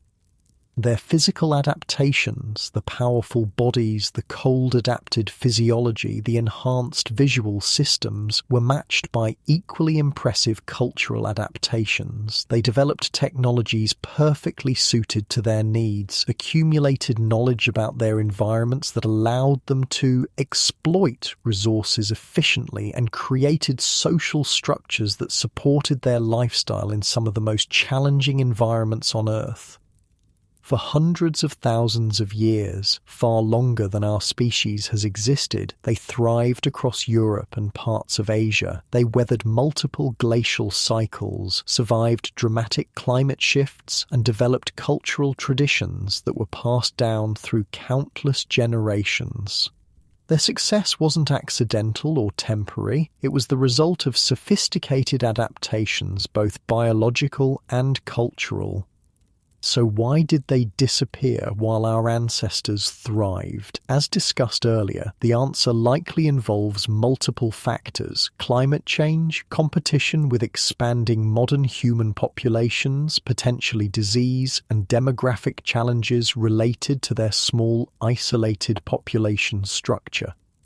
But their disappearance doesn't invalidate their achievements or diminish their significance in the story of human evolution. The Neanderthals weren't failed humans or evolutionary dead ends. They were remarkably successful beings who dominated Ice Age Europe for hundreds of millennia, and whose genetic legacy lives on in many of us today. Perhaps the most important lesson from our growing understanding of Neanderthals is that there are many ways to be human, many paths that our evolution might have taken. The Neanderthals represent an alternative expression of humanity, different from us in important ways, but equally valid, equally sophisticated, and equally worthy of our respect and admiration. They weren't just freaks of nature in terms of their physical strength. They were extraordinary beings in every sense, physically, cognitively, technologically, and culturally. Their story isn't a sidebar in human evolution, but a parallel narrative of a different, but equally valid way of being human. And as we'll explore in the next part of our journey, the relationship between Neanderthals and our direct ancestors, the early modern humans who expanded out of Africa around 60,000 years ago, is far more complex and intriguing than the simple tale of replacement that dominated scientific thinking for decades. The evidence suggests not just competition, but interaction, admixture, and potentially cultural exchange, a fascinating chapter in the human story that continues to unfold as new discoveries are made. What's clear is that Neanderthals weren't just strong, they were sophisticated. They weren't just survivors, they were innovators, and they weren't failed humans. They were successful, intelligent beings who thrived in environments we can barely survive in today. Their story deserves to be told not as a footnote in human evolution, but as a remarkable chapter in its own right, the tale of another kind of human who walked the earth alongside our ancestors and whose legacy lives on in our genes and in our growing appreciation for the diversity of human experience. We've journeyed deep into the world of Neanderthals, exploring their extraordinary physical capabilities, their sophisticated minds, and the complex cultural adaptations that allowed them to thrive in the harshest environments of Ice Age Europe. But their story becomes even more fascinating when we examine their interactions with our direct ancestors, the anatomically modern humans who began migrating out of Africa around 70,000 years ago and eventually reached Europe around 45,000 years ago. The traditional narrative of this encounter was simple and dramatic. Superior modern humans, armed with more advanced technology and greater intelligence, rapidly replaced the primitive Neanderthals through competition for resources or even direct conflict. It was a compelling story that positioned our ancestors as the inevitable victors in an evolutionary contest, but like so many simple narratives about complex historical processes, it was fundamentally wrong. The real story, revealed through decades of archaeological research and recently transformed by genetic discoveries, is far more nuanced and intriguing. It isn't a tale of superior beings replacing inferior ones, but of two highly adapted human species, each with their own strengths and specialized adaptations, encountering one another after hundreds of thousands of years of separate evolution. To understand this encounter, we need to first understand who these early modern humans were, our direct ancestors who had evolved in Africa while Neanderthals were adapting to the harsh conditions of Ice Age Europe. Anatomically modern humans, Homo sapiens, emerged in Africa around 300,000 years ago, while Neanderthals were developing stockier, more powerful bodies adapted to cold environments. Our ancestors were evolving in the varied environments of Africa, from savannas to forests, from highlands to coastal regions. This diverse ecological background may help explain some of the differences between the two species. Modern humans developed more gracile bodies, taller, lighter, with longer limbs and less muscle mass than Neanderthals. These proportions were better suited to heat dissipation in warm climates and may have provided greater endurance at the expense of raw power. Where Neanderthals were sprint specialists, modern humans were marathon runners, capable of persistence hunting that involved tracking prey over long distances until the animals collapsed from exhaustion. Their technology reflected these differences, where Neanderthals excelled at creating heavy thrusting spears for close-quarters hunting. Early modern humans developed projectile weapons, lightweight spears that could be thrown from a distance, and eventually atlatls, spear throwers, that extended their throwing range even further. These technologies minimized the risk of injury from dangerous prey and matched the more gracile, endurance-oriented physique of modern humans. By around 70,000 years ago, groups of modern humans began expanding beyond Africa, moving first into the Middle East and then gradually spreading across Asia, reaching Australia by about 65,000 years ago. Their expansion wasn't a single coordinated migration, but a series of movements by different groups over thousands of years. When they reached Europe around 45,000 years ago, they encountered landscapes and conditions very different from their African homeland. Europe was in the grip of the last ice age, with environments ranging from cold steppes in the north to Mediterranean woodlands in the south. And inhabiting these challenging landscapes were the Neanderthals, humans whose bodies and cultures had been adapting to these conditions for hundreds of thousands of years. What happened when these two human species met? For decades, the archaeological record seemed to tell a simple story. Modern humans appeared in Europe, and within a few thousand years, Neanderthals disappeared. This apparent correlation led many researchers to conclude that modern humans had simply outcompeted Neanderthals, perhaps due to superior technology, greater intelligence, or more efficient subsistence strategies. But recent discoveries have revealed a much more complex picture. The first bombshell came in 2010 when genetic researchers announced they had sequenced the Neanderthal genome and made a startling discovery. Most people of Eurasian descent carry between 1 and 4% Neanderthal DNA in their genomes. This was clear evidence that our ancestors didn't just compete with Neanderthals, they interbred with them.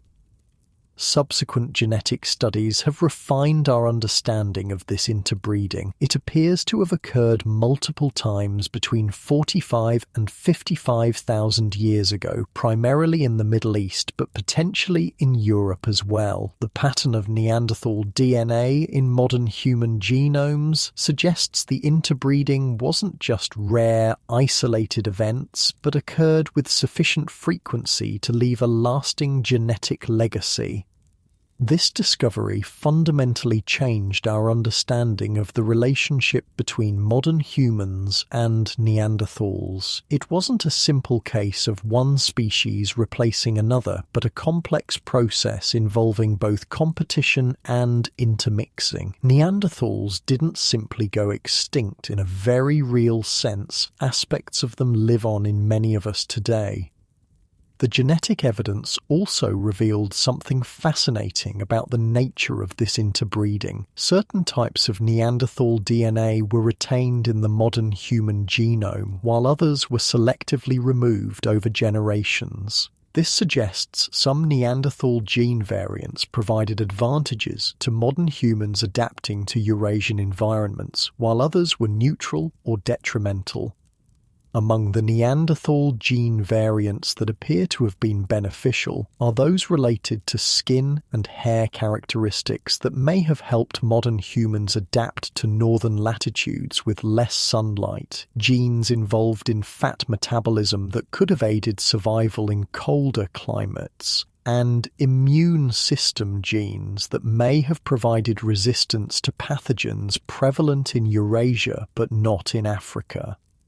On the other hand, there's a notable scarcity of Neanderthal DNA on the X chromosome and in genes related to male fertility, suggesting male hybrids may have had reduced fertility, a common pattern in hybridization between closely related species. There also appears to have been selection against Neanderthal variants of certain genes involved in brain development, though the implications of this remain unclear. The interbreeding between Neanderthals and modern humans wasn't just a biological process, it must have involved social interactions as well. We can only speculate about the nature of these encounters, but they clearly involved sufficient social integration for mating and reproduction to occur. Did Neanderthal individuals join modern human groups? Did modern humans join Neanderthal bands? Were there mixed communities where both species lived together? The archaeological record provides tantalizing hints but few definitive answers. What's clear is that the boundary between the two species was permeable enough for significant genetic exchange to occur. This genetic evidence has forced a fundamental reconsideration of the relationship between modern humans and Neanderthals. Rather than a simple replacement, it now appears to have been a complex process involving both competition and assimilation. As modern human populations expanded and Neanderthal populations declined, likely due to a combination of climate change, competition, and possibly disease, the remaining Neanderthals may have increasingly joined modern human groups, their distinctive genetic lineage gradually becoming diluted but never completely lost. The archaeological evidence for interaction between the two species is more ambiguous but nonetheless intriguing. In several regions of Europe, particularly France and northern Spain, archaeologists have identified cultural traditions that appear to blend elements of Neanderthal and modern human technologies.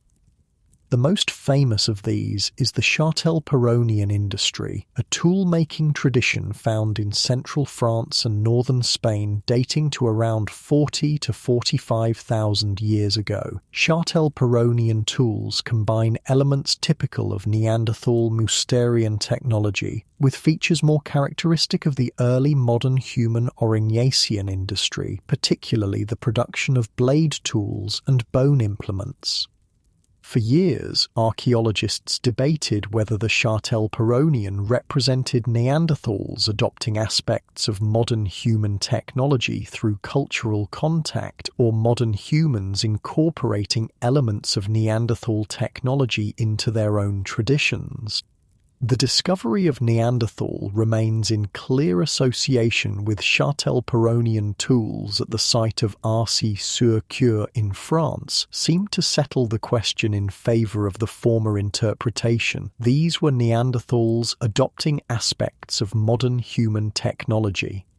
But recent redating of some key sites has complicated this picture. It now appears that in some regions the Châtel-Perronian may have developed before modern humans arrived in the area, suggesting independent innovation by Neanderthals rather than borrowing from newcomers.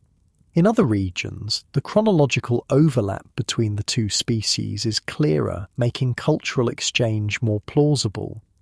Whatever the exact mechanisms, it's clear that the relationship between Neanderthals and modern humans wasn't simply one of competition and replacement. There was interaction, genetic exchange, and potentially cultural transmission in both directions. The old narrative of superior modern humans replacing primitive Neanderthals has given way to a much more nuanced understanding of a complex encounter between two highly adapted human species. This revised understanding of the Neanderthal-modern human relationship raises fascinating questions about the nature of cognitive and cultural differences between the two species. If Neanderthals were capable of interbreeding with modern humans, adopting or independently inventing similar technologies and potentially exchanging cultural knowledge, how different were they really? The genetic evidence suggests the two species diverged from a common ancestor between 500 and 700,000 years ago. This is a significant period of separate evolution, enough time for substantial biological differences to develop, as evidenced by the distinct physical characteristics of Neanderthals and modern humans. But it's important to remember that for most of this time, both species were developing as intelligent cultural beings within the genus Homo. The differences between Neanderthals and modern humans are better understood not as differences in fundamental cognitive capacity, but as differences in specialized adaptations to distinct environments and lifestyles. Neanderthals weren't less intelligent than modern humans. They were differently intelligent, their cognitive abilities shaped by the specific challenges of life as Ice Age hunters in Europe. This perspective helps explain both the impressive achievements of Neanderthal culture, their sophisticated technologies, their successful adaptation to harsh environments, their apparent capacity for symbolic expression, and the differences between their cultural trajectory and that of modern humans.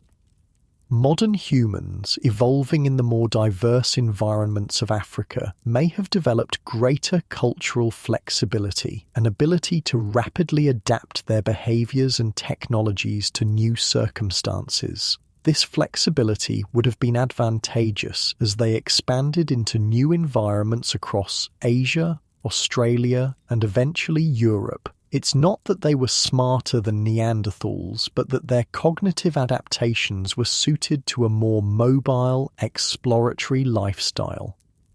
Neanderthals, in contrast, appear to have developed deep, specialized knowledge adapted to specific European environments. Their technologies and subsistence strategies were highly effective for the conditions they faced, but may have been less adaptable to rapid environmental change. Again, this doesn't reflect lesser intelligence, but a different adaptive strategy, depth of knowledge rather than breadth. These different cognitive adaptations may help explain why modern humans were ultimately more successful in the face of the rapid climate fluctuations that characterized the period between 40 and 30,000 years ago. As conditions changed, modern humans may have been able to adjust their behaviors and technologies more quickly, while Neanderthals' specialized adaptations became less viable. The social structures of the two species likely differed as well, with important implications for their interaction. Genetic evidence suggests Neanderthals lived in relatively small, isolated groups with limited interaction between communities. This social structure would have been well suited to environments where resources were scattered and populations needed to be widely distributed, but it may have limited the exchange of innovations and made them vulnerable to localized extinction events. Modern humans, in contrast, appear to have maintained larger social networks with more regular interaction between groups. This social structure would have facilitated the spread of innovations, provided buffers against local resource shortages, and potentially given them a demographic advantage when the two species came into competition. These differences in social structure may have played a crucial role in the ultimate fate of the Neanderthals. As climate fluctuations stressed local ecosystems and modern humans expanded into Neanderthal territories, the more connected modern human populations may have been better able to withstand these pressures than the relatively isolated Neanderthal bands. It's important to note that none of these differences imply modern humans were inherently superior to Neanderthals. Both species had developed highly successful adaptations to their respective environments. Neanderthals thrived in Ice Age Europe for hundreds of thousands of years, far longer than our species has existed. Their eventual disappearance wasn't due to any intrinsic deficiency, but to a complex interplay of factors including climate change, competition, and demographic challenges. The timing of Neanderthal disappearance varied across Europe, with the latest convincing evidence coming from sites in Gibraltar dated to around 40,000 years ago, and possibly as late as 37,000 years ago in isolated pockets of Iberia. This gradual contraction of their range, rather than a sudden continent-wide extinction, is consistent with a complex process involving multiple factors rather than a single decisive cause. Climate change clearly played a role. The period between 40 and 30,000 years ago saw dramatic climate fluctuations, including several severe cold episodes known as Heinrich events. These sudden cooling periods would have stressed the ecosystems Neanderthals relied on, potentially reducing the populations of their preferred prey species and making their high-calorie, meat-heavy diet more difficult to sustain. Modern humans, with their slightly different technological toolkit and potentially more flexible subsistence strategies, may have been better equipped to weather these changes. Evidence suggests early modern humans exploited a broader range of food resources, including small game and aquatic foods that appear less frequently in Neanderthal sites. But it wasn't just about technology or subsistence. Demographic factors likely played a crucial role. Genetic studies of Neanderthal remains suggest they maintained relatively small, isolated populations with limited genetic diversity. This would have made them vulnerable to inbreeding, depression, reduced fitness due to the accumulation of harmful genetic variants. A fascinating study published in 2019 used computer modelling to examine whether demographic factors alone could have led to Neanderthal extinction. The researchers found that even without climate change or competition, the small population size of Neanderthals and their vulnerability to inbreeding depression could have led to their disappearance. Add in the stresses of climate fluctuations and competition with expanding modern human populations, and their fate becomes more understandable. The most likely scenario is that all these factors, climate change, competition, demographic challenges, and possibly disease, interacted in complex ways that varied across different regions of Europe. In some areas, climate change may have been the primary driver of Neanderthal decline. In others, direct competition with modern humans may have played a larger role. And throughout the process, the small, isolated nature of Neanderthal populations would have made them increasingly vulnerable to local extinction events. As Neanderthal populations dwindled, the remaining individuals may have increasingly joined modern human groups, a process suggested by the genetic evidence for interbreeding. This wouldn't have been a simple one-way assimilation, however. The modern humans who encountered Neanderthals would have had much to learn from these highly adapted residents of Ice Age Europe. Neanderthals had accumulated generations of knowledge about European environments, which plants were edible or medicinal, how to track and hunt the local prey species, where to find essential resources like water and stone for tools. Modern humans, as newcomers to these landscapes, would have benefited enormously from this local knowledge. It's intriguing to consider what other aspects of Neanderthal culture might have been transmitted to modern humans during this period of contact. Did modern humans learn hunting techniques from Neanderthals? Did they adopt aspects of Neanderthal technology like the production of birch bark tar adhesives? Did they incorporate Neanderthal medicinal practices or spiritual beliefs into their own cultural traditions? The archaeological record provides few clear answers, but the possibility of such cultural exchange adds another fascinating dimension to the story of the encounter between these two human species. It wasn't simply modern humans replacing Neanderthals, but a complex process of interaction that potentially involved both genetic and cultural exchange.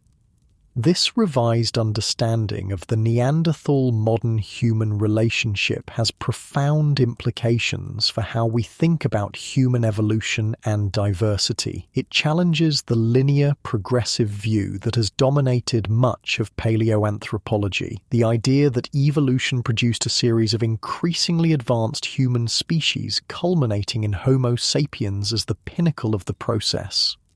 Instead, it suggests a more complex branching pattern where different human species evolved in parallel, each developing specialized adaptations to particular environments and lifestyles. Neanderthals weren't a stepping stone on the path to modern humans, but a distinct branch of humanity with their own unique evolutionary trajectory.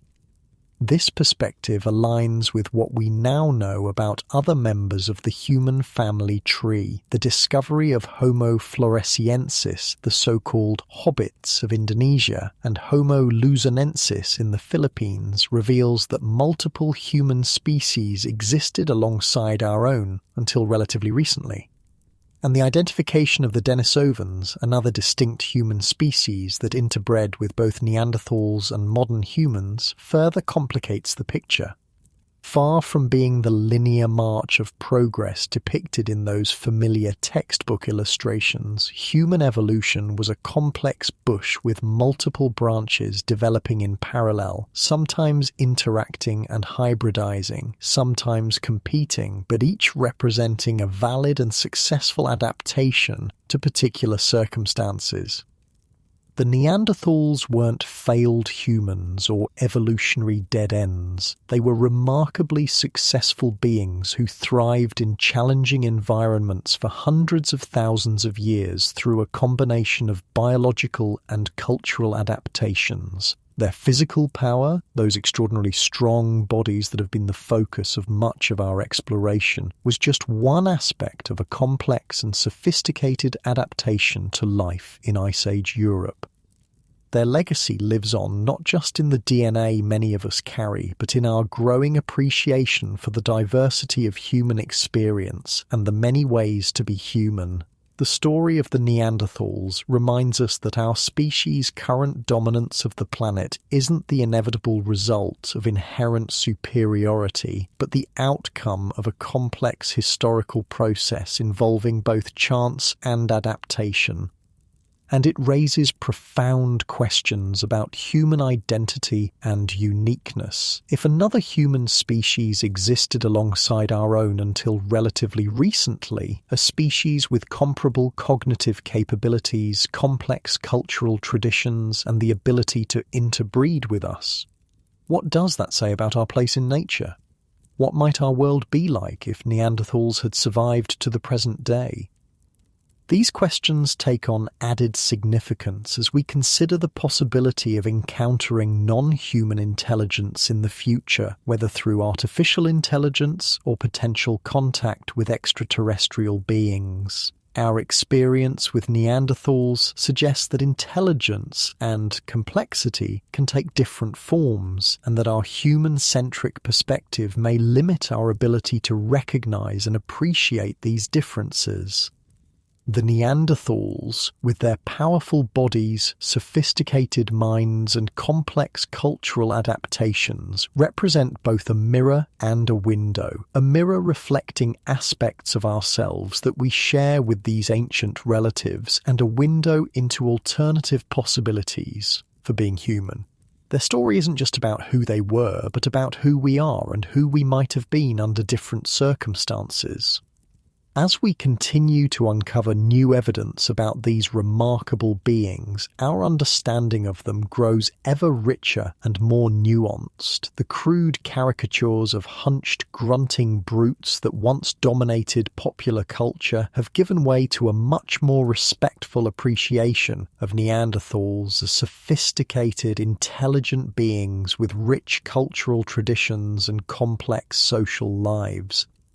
They weren't just freaks of nature in terms of their physical strength, they were extraordinary beings in every sense, whose story continues to fascinate and inform our understanding of what it means to be human. And as we'll explore in the final part of our journey, the legacy of the Neanderthals extends far beyond their physical disappearance, influencing not just our biology through the genes we inherited from them, but our understanding of ourselves and our place in the natural world. Throughout our exploration of Neanderthals, we've discovered that these ancient humans were truly extraordinary beings, not just in terms of their remarkable physical strength, but in their cognitive abilities, technological innovations, and social complexity.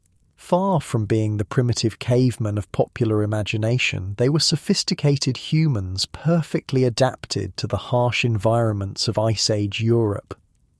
But perhaps the most surprising aspect of the Neanderthal story is how their legacy continues to influence us today, not just through the genes many of us carry, but through what their existence reveals about human nature and the course of our evolution. In this final chapter, we'll explore the lasting impact of Neanderthals on our biology, our self-understanding, and our vision of humanity's past and future. Let's begin with their most direct legacy, the Neanderthal DNA that lives on in many modern humans. When researchers first sequenced the Neanderthal genome in 2010, they made the startling discovery that most people of Eurasian descent carry between 1 and 4% Neanderthal DNA in their genomes. This was conclusive evidence that our ancestors didn't simply replace Neanderthals, they interbred with them, and we carry the genetic legacy of those encounters.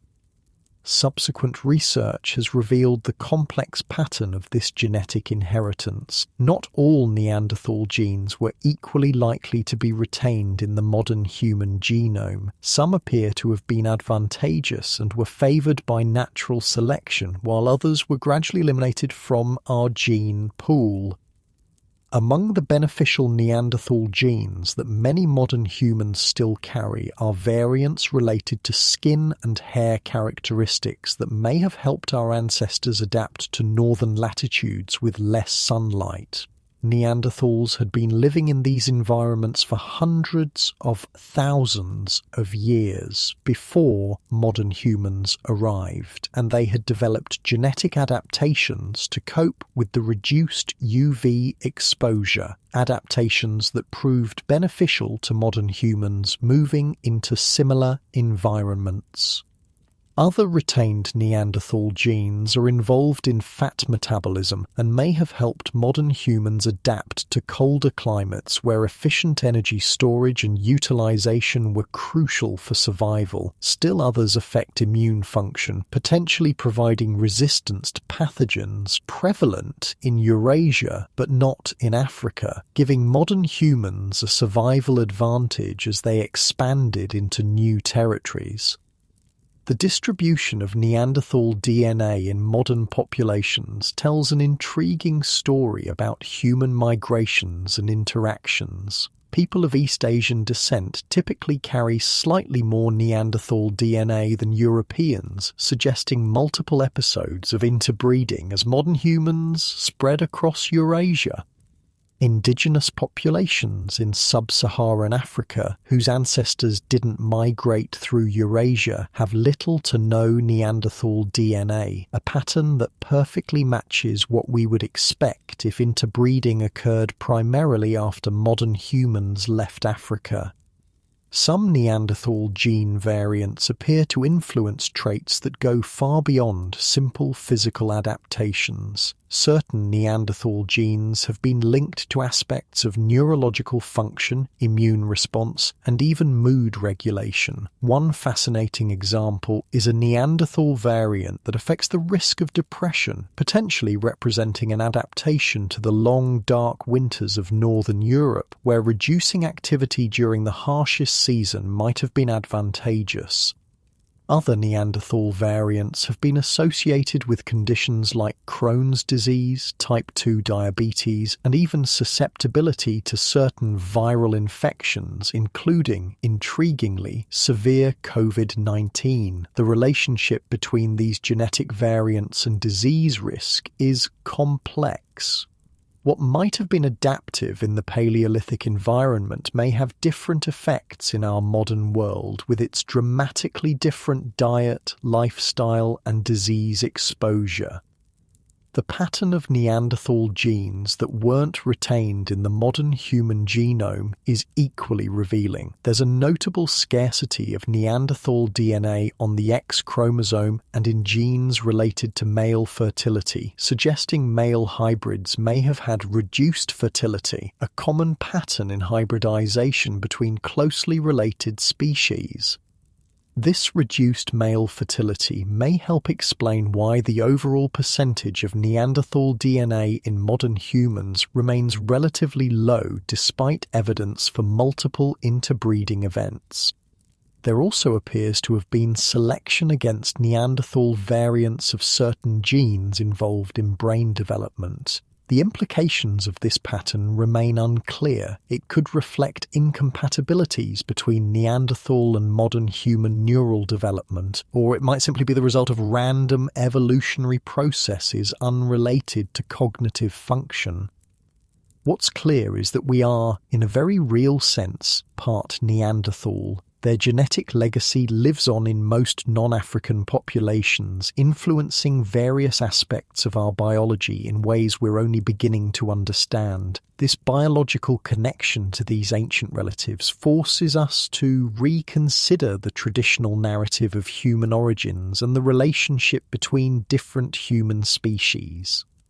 But the legacy of Neanderthals extends far beyond just the genes they contributed to our DNA. Their very existence and our growing understanding of their sophisticated nature has fundamentally changed how we think about human evolution and diversity. For much of the 20th century, human evolution was portrayed as a linear progression from primitive, ape-like ancestors to increasingly advanced forms, culminating in Homo sapiens as the pinnacle of the process. Neanderthals were positioned as a side branch, an evolutionary dead end that couldn't compete with our supposedly superior species.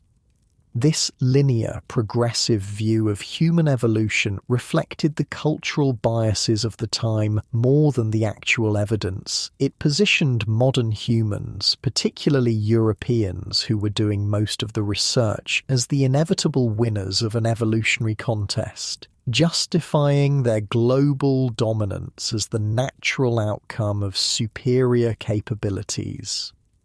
The revised understanding of Neanderthals that has emerged in recent decades completely undermines this self-serving narrative. Neanderthals weren't primitive or less evolved. They were highly adapted humans whose physical and cultural characteristics reflected hundreds of thousands of years of successful evolution in specific environments. They weren't an evolutionary dead end, but a remarkably successful branch of humanity that thrived for far longer than our species has existed. This perspective aligns with what we now know about human evolution more broadly. Rather than a linear march of progress, the evidence reveals a complex bush with multiple branches developing in parallel, each representing successful adaptations to particular circumstances. Modern humans aren't the culmination of this process, but simply the last surviving twig on a once much more diverse human family tree.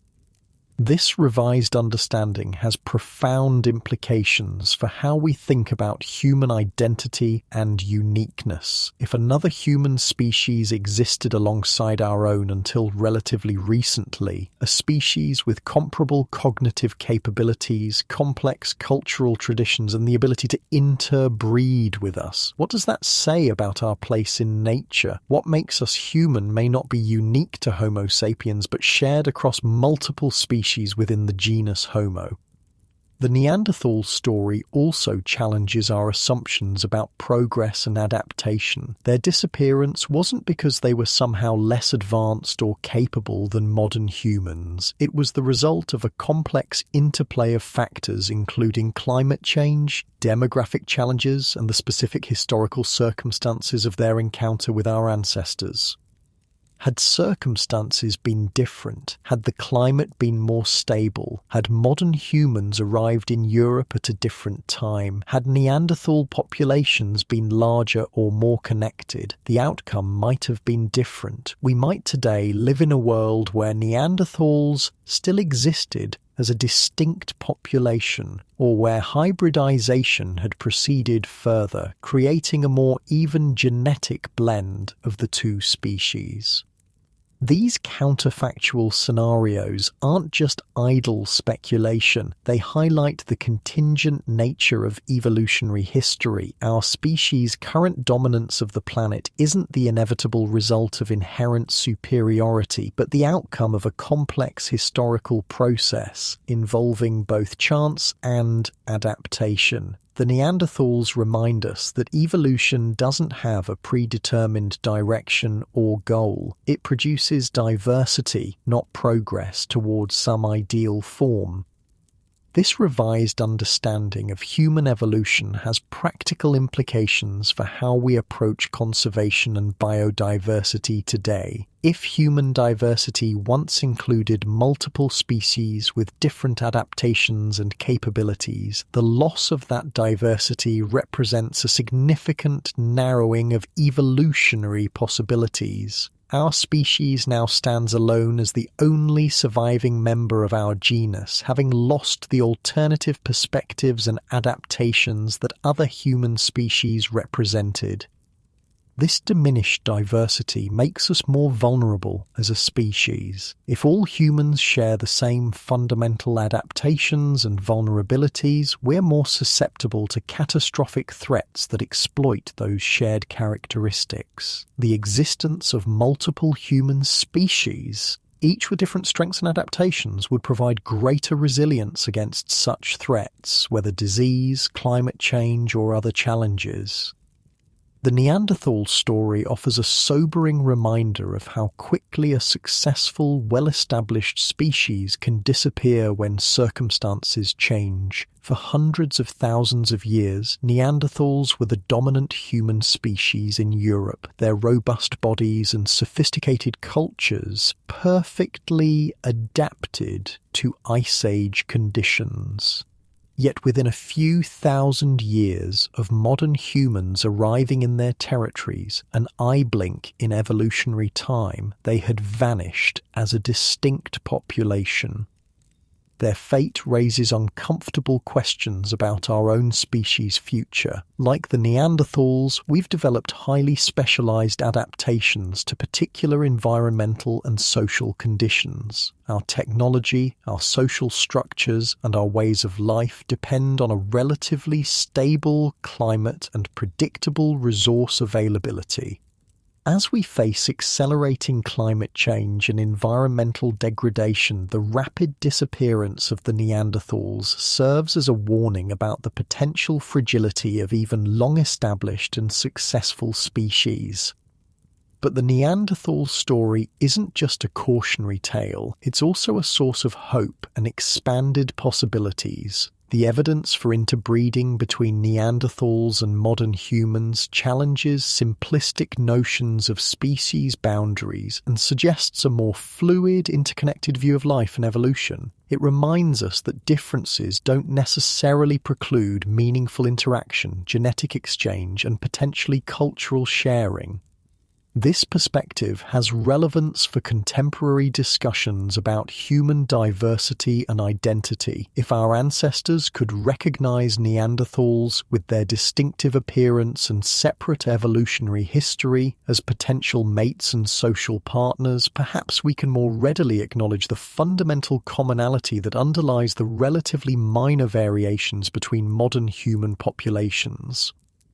The Neanderthal story also expands our conception of what it means to be human. For centuries, Western philosophy and religion positioned humans as categorically distinct from other animals, unique in our cognitive abilities, our moral awareness, our capacity for culture and technological innovation. The discovery that Neanderthals shared many of these supposedly unique human traits suggests a more continuous view of intelligence and complexity across species.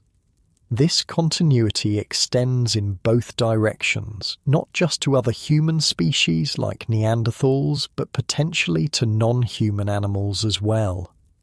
If Neanderthals, with brains organized somewhat differently than our own, could develop complex cultures, sophisticated technologies, and possibly symbolic expression, perhaps we should be more open to recognizing similar capabilities in other intelligent species, like cetaceans, elephants, or great apes, each with their own unique neurological organization adapted to their specific environmental challenges. The recognition that intelligence and complexity can take different forms has implications for how we might approach non-human intelligence in the future, whether through artificial intelligence or potential contact with extraterrestrial beings. Our experience with Neanderthals suggests that we should be cautious about imposing our specific cognitive patterns as the only valid form of intelligence and be open to recognizing and valuing different expressions of complex thought and behavior.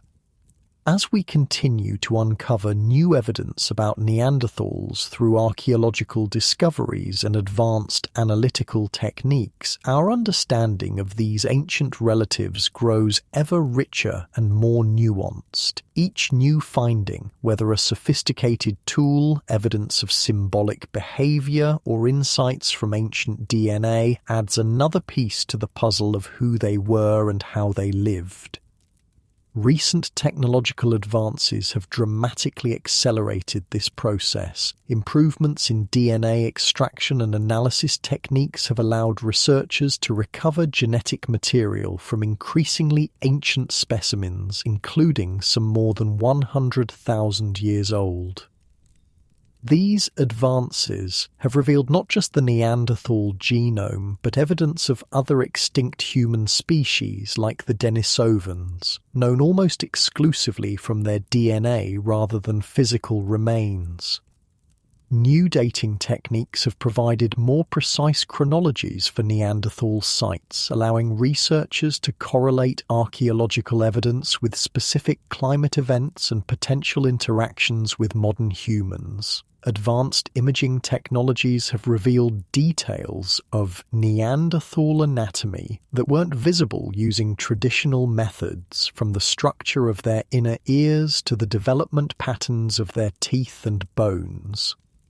Perhaps most excitingly, researchers are beginning to extract and analyze proteins and other biomolecules from ancient specimens, potentially revealing aspects of Neanderthal biology that aren't recorded in their DNA. Analysis of dental calculus, the hardened plaque on teeth, has provided insights into Neanderthal diet, health, and potential medicinal practices that weren't accessible through traditional archaeological methods. These technological advances promise to continue expanding our understanding of Neanderthals in the coming years. We may soon be able to reconstruct aspects of their sensory experiences, how they perceived their world through sight, smell, and hearing. We might gain insights into currently invisible aspects of their biology, from their gut microbiomes to their hormonal patterns. and we may be able to track changes in their genetic diversity and population structure over time, revealing how they responded to climate fluctuations and other challenges throughout their long history.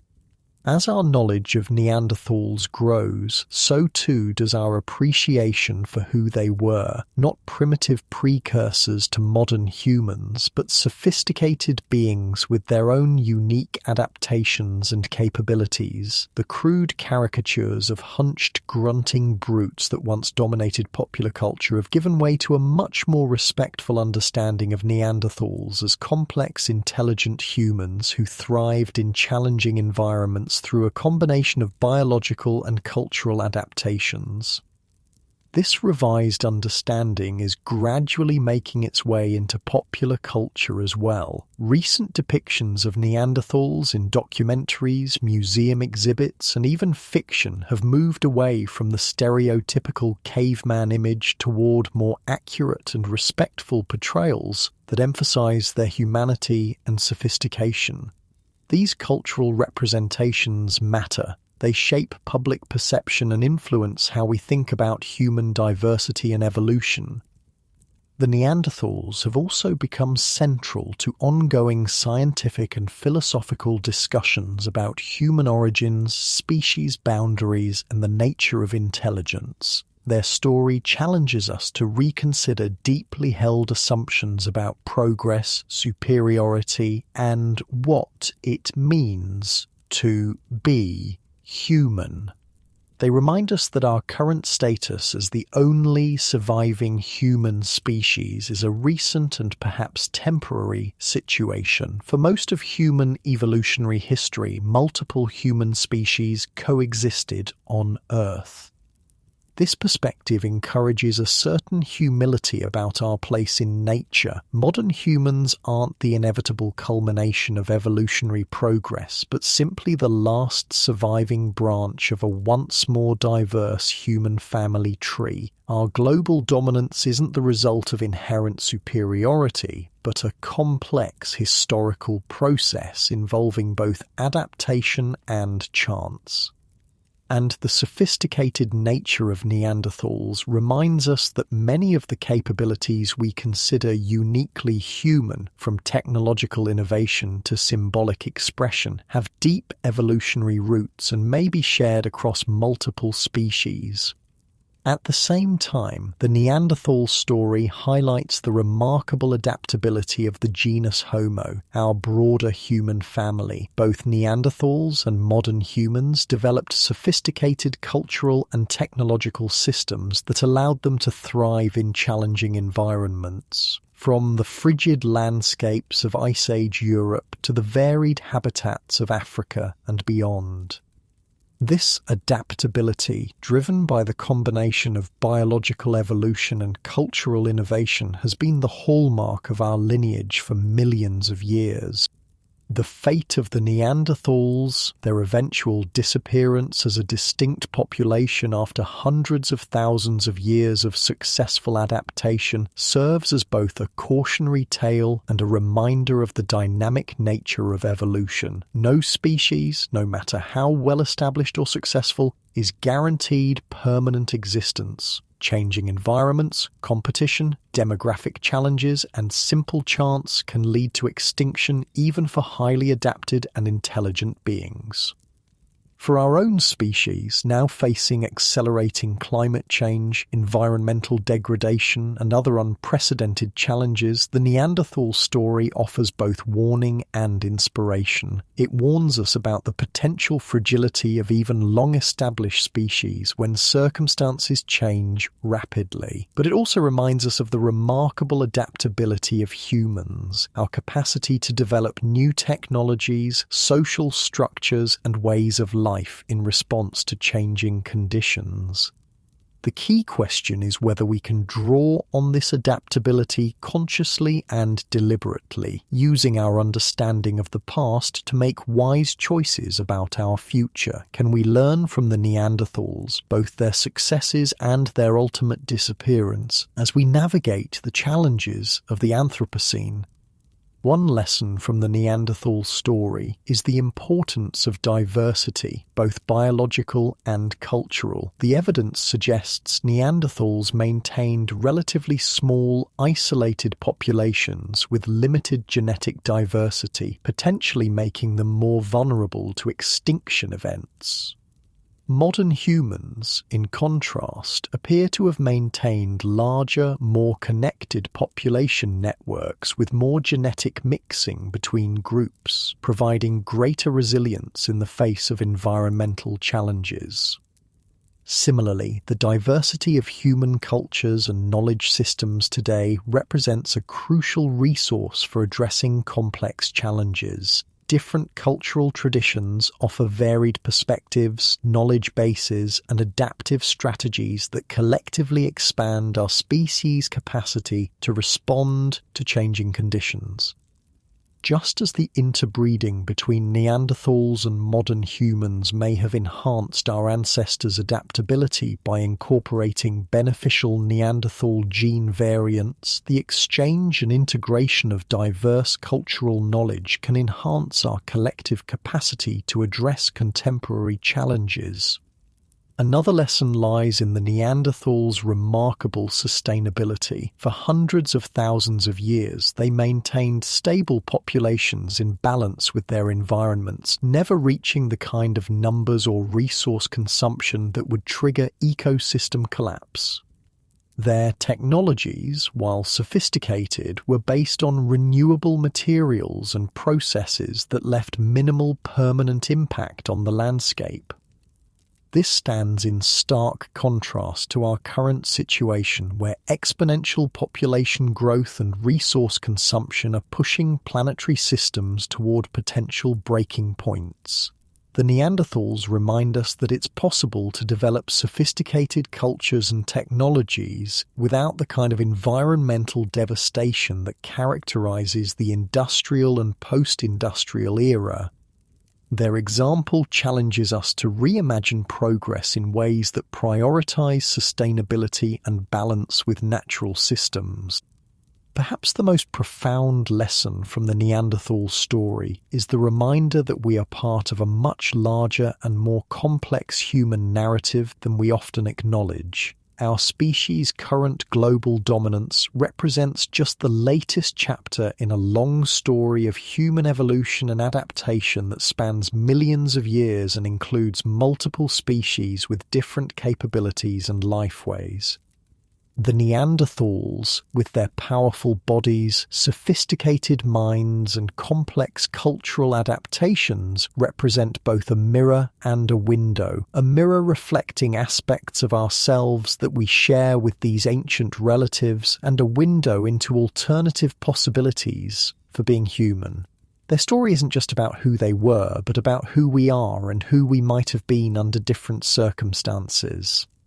As we move forward into an uncertain future, the Neanderthals remind us of both the remarkable adaptability of the human lineage and the potential fragility of even long-established species. They challenge us to reconsider what it means to be human and to recognize the value of diversity, both biological and cultural, in enhancing our collective resilience.